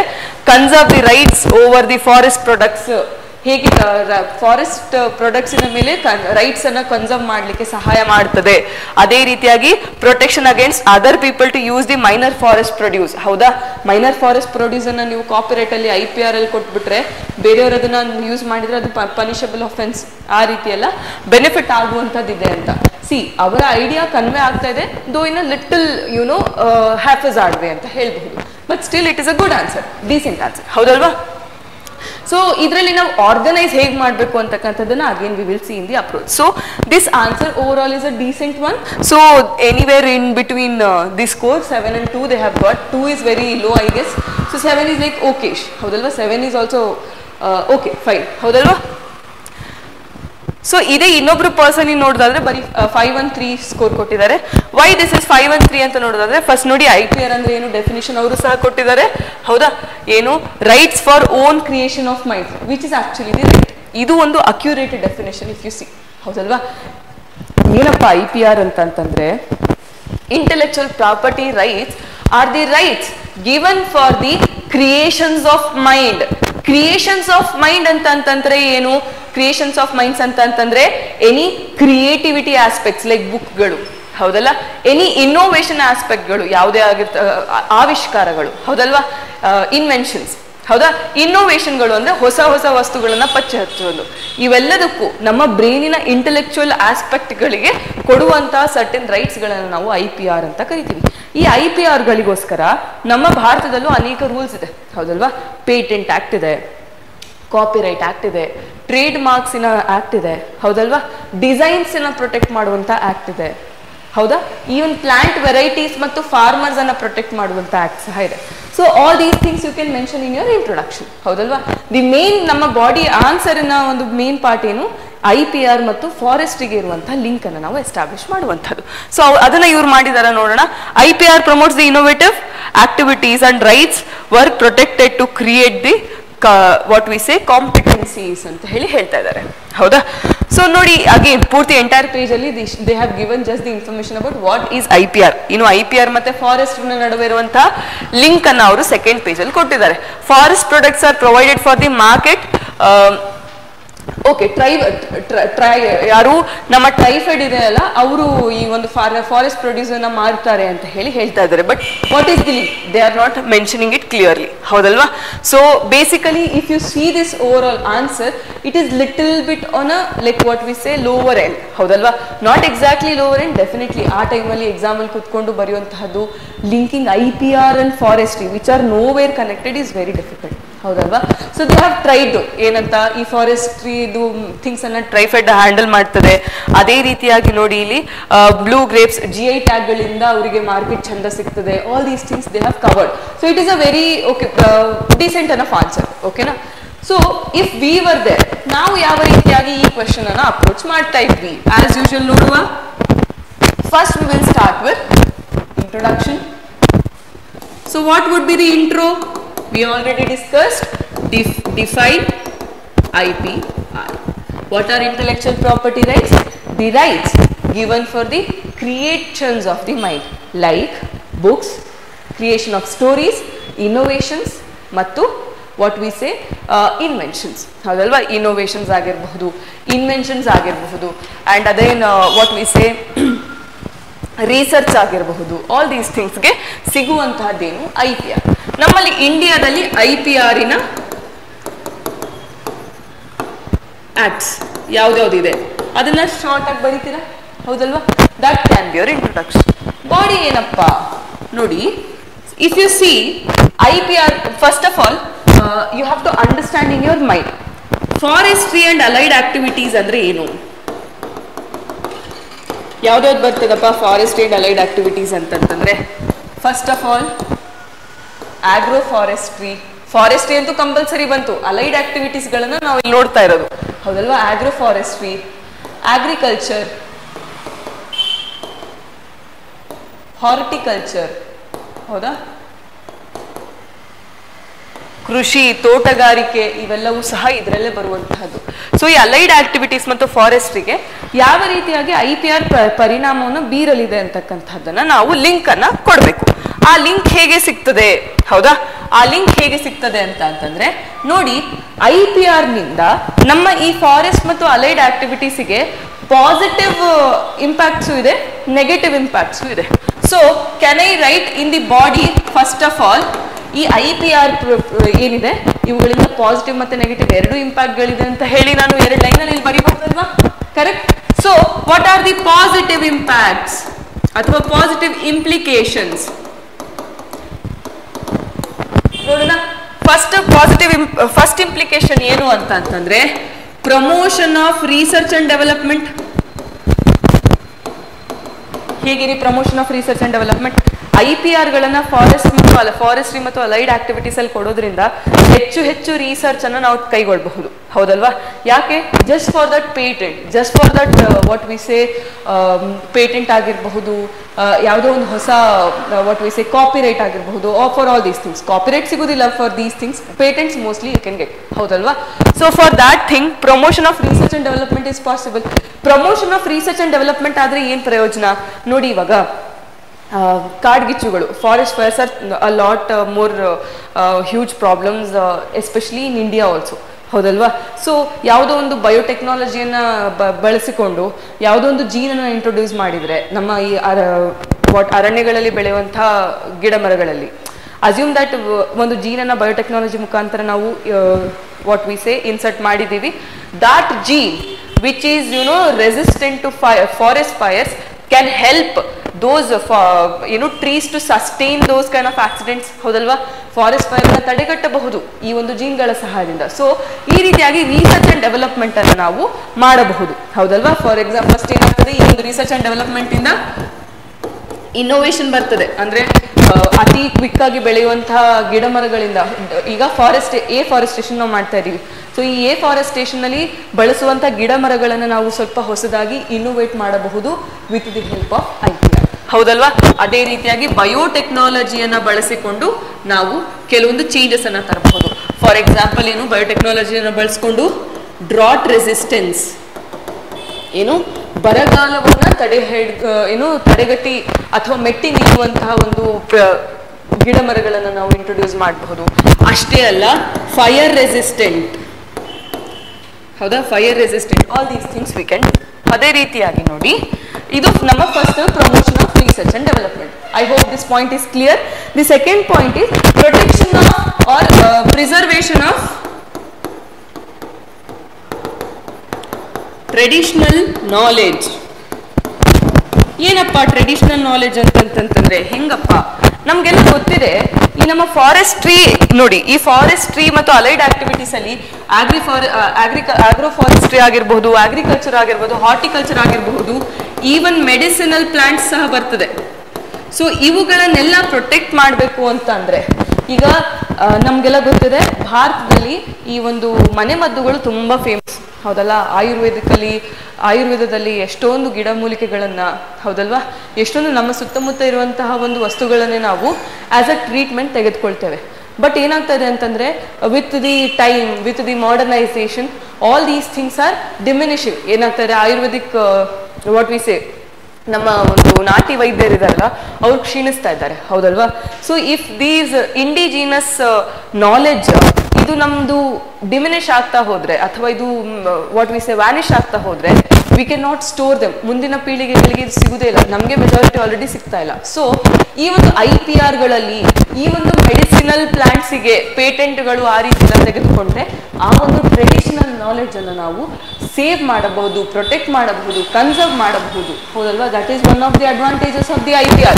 ಅದೇ ರೀತಿಯಾಗಿ ನೀವು ಇನ್ನೂ ಒಂದು ಪಾಯಿಂಟ್ ನೋಡ್ಬೇಕು ಅಂತಂತಂದ್ರೆ ಬಯೋಪೈರಸಿ. ಏನಪ್ಪ ಬಯೋಪೈರಸಿ ಅಂತಂತಂದ್ರೆ,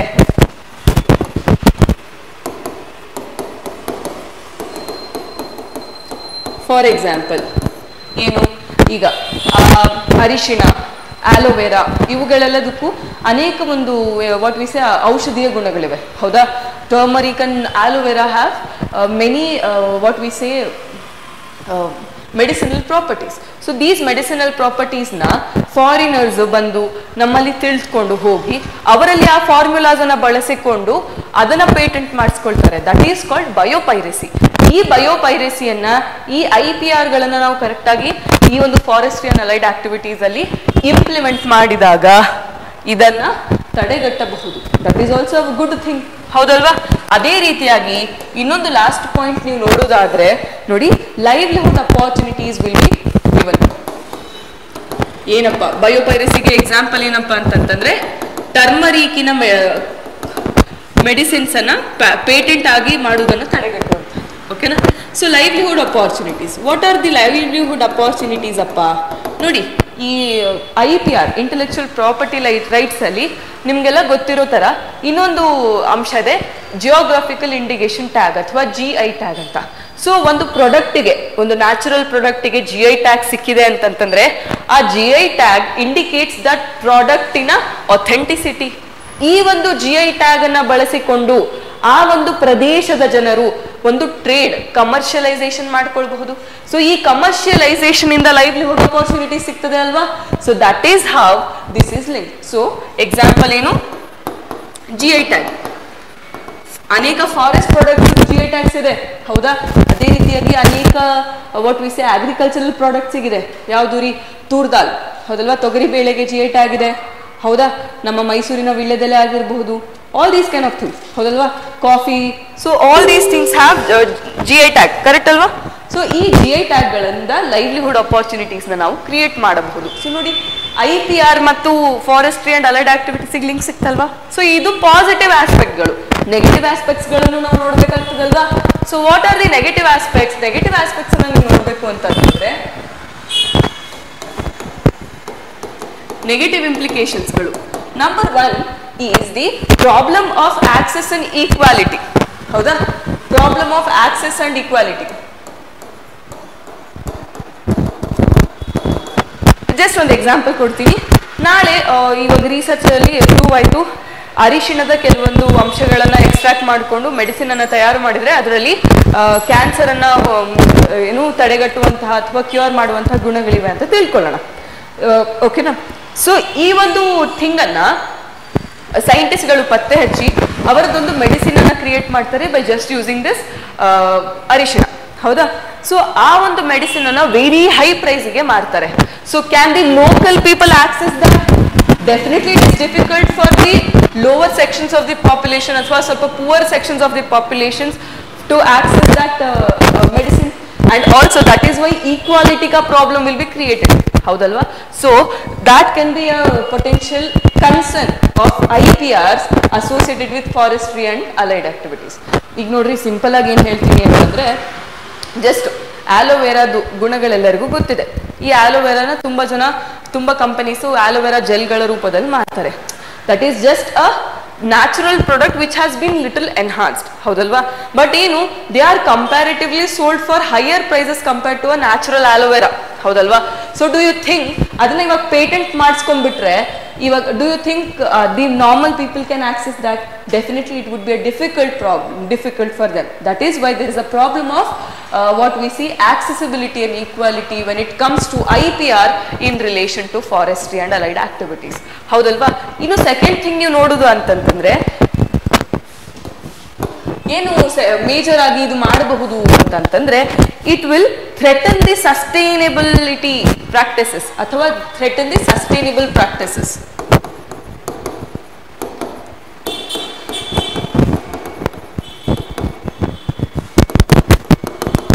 ಏನಪ್ಪ ಸಸ್ಟೈನಬಿಲಿಟಿಯನ್ನ ಥ್ರೆಟನ್ ಮಾಡ್ತದೆ?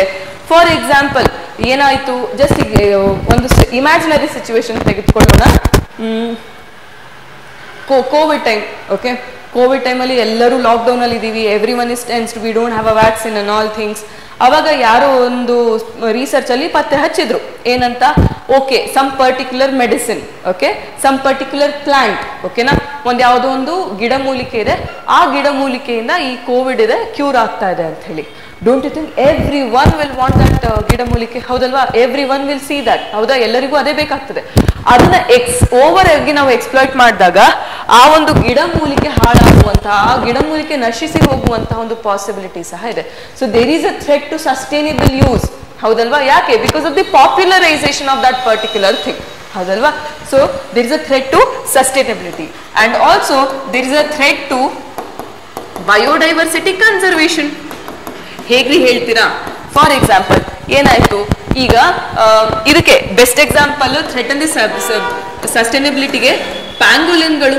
ಸಿ ಐ ನೋ ಇದು ಫಾರೆಸ್ಟಿಗೆ ಲಿಂಕ್ ಇಲ್ಲ, ಬಟ್ ಬಯೋಡೈವರ್ಸಿಟಿಗೆ ಲಿಂಕ್ ಇದೆ.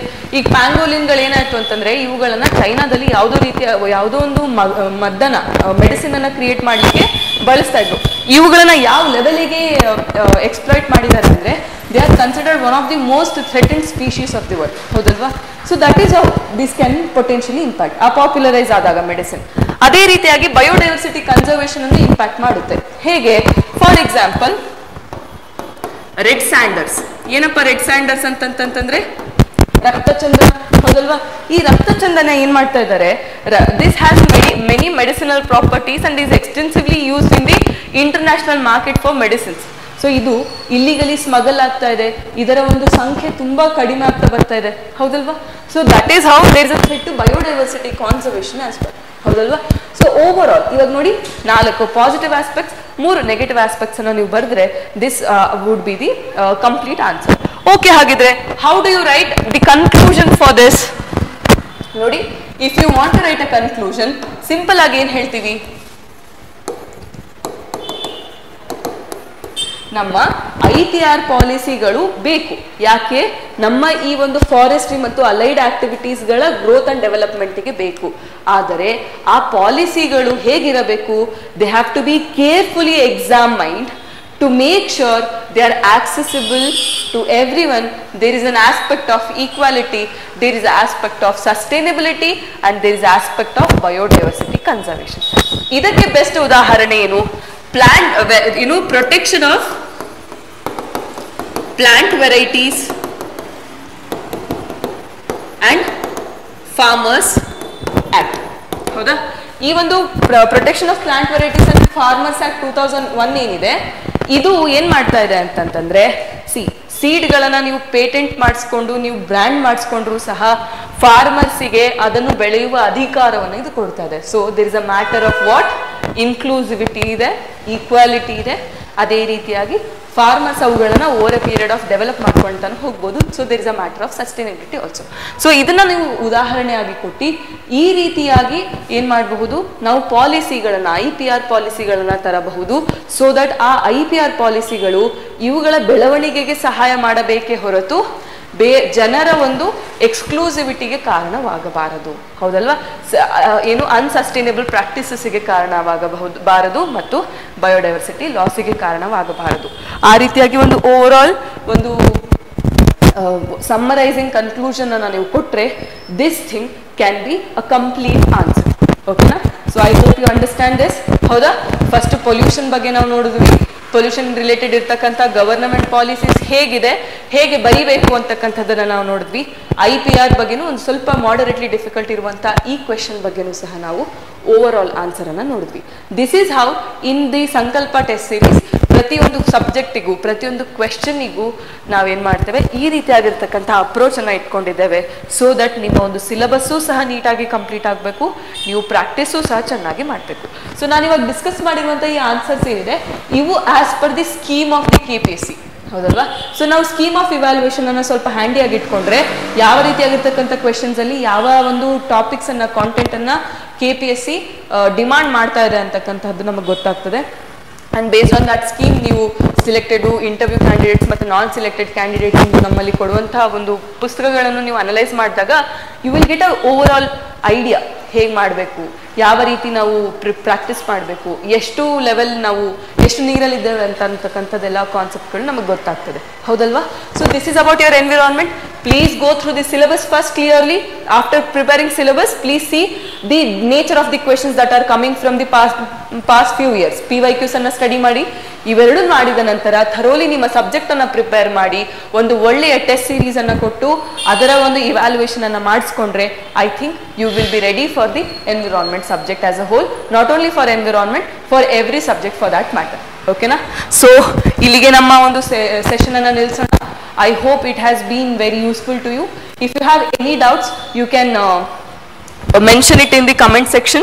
Again, for the immediate admissions, okay na? Yakantandre limited seats available iruvanthadu. So for the immediate information or immediate admissions, you can contact the given number here. Okay? Thank you.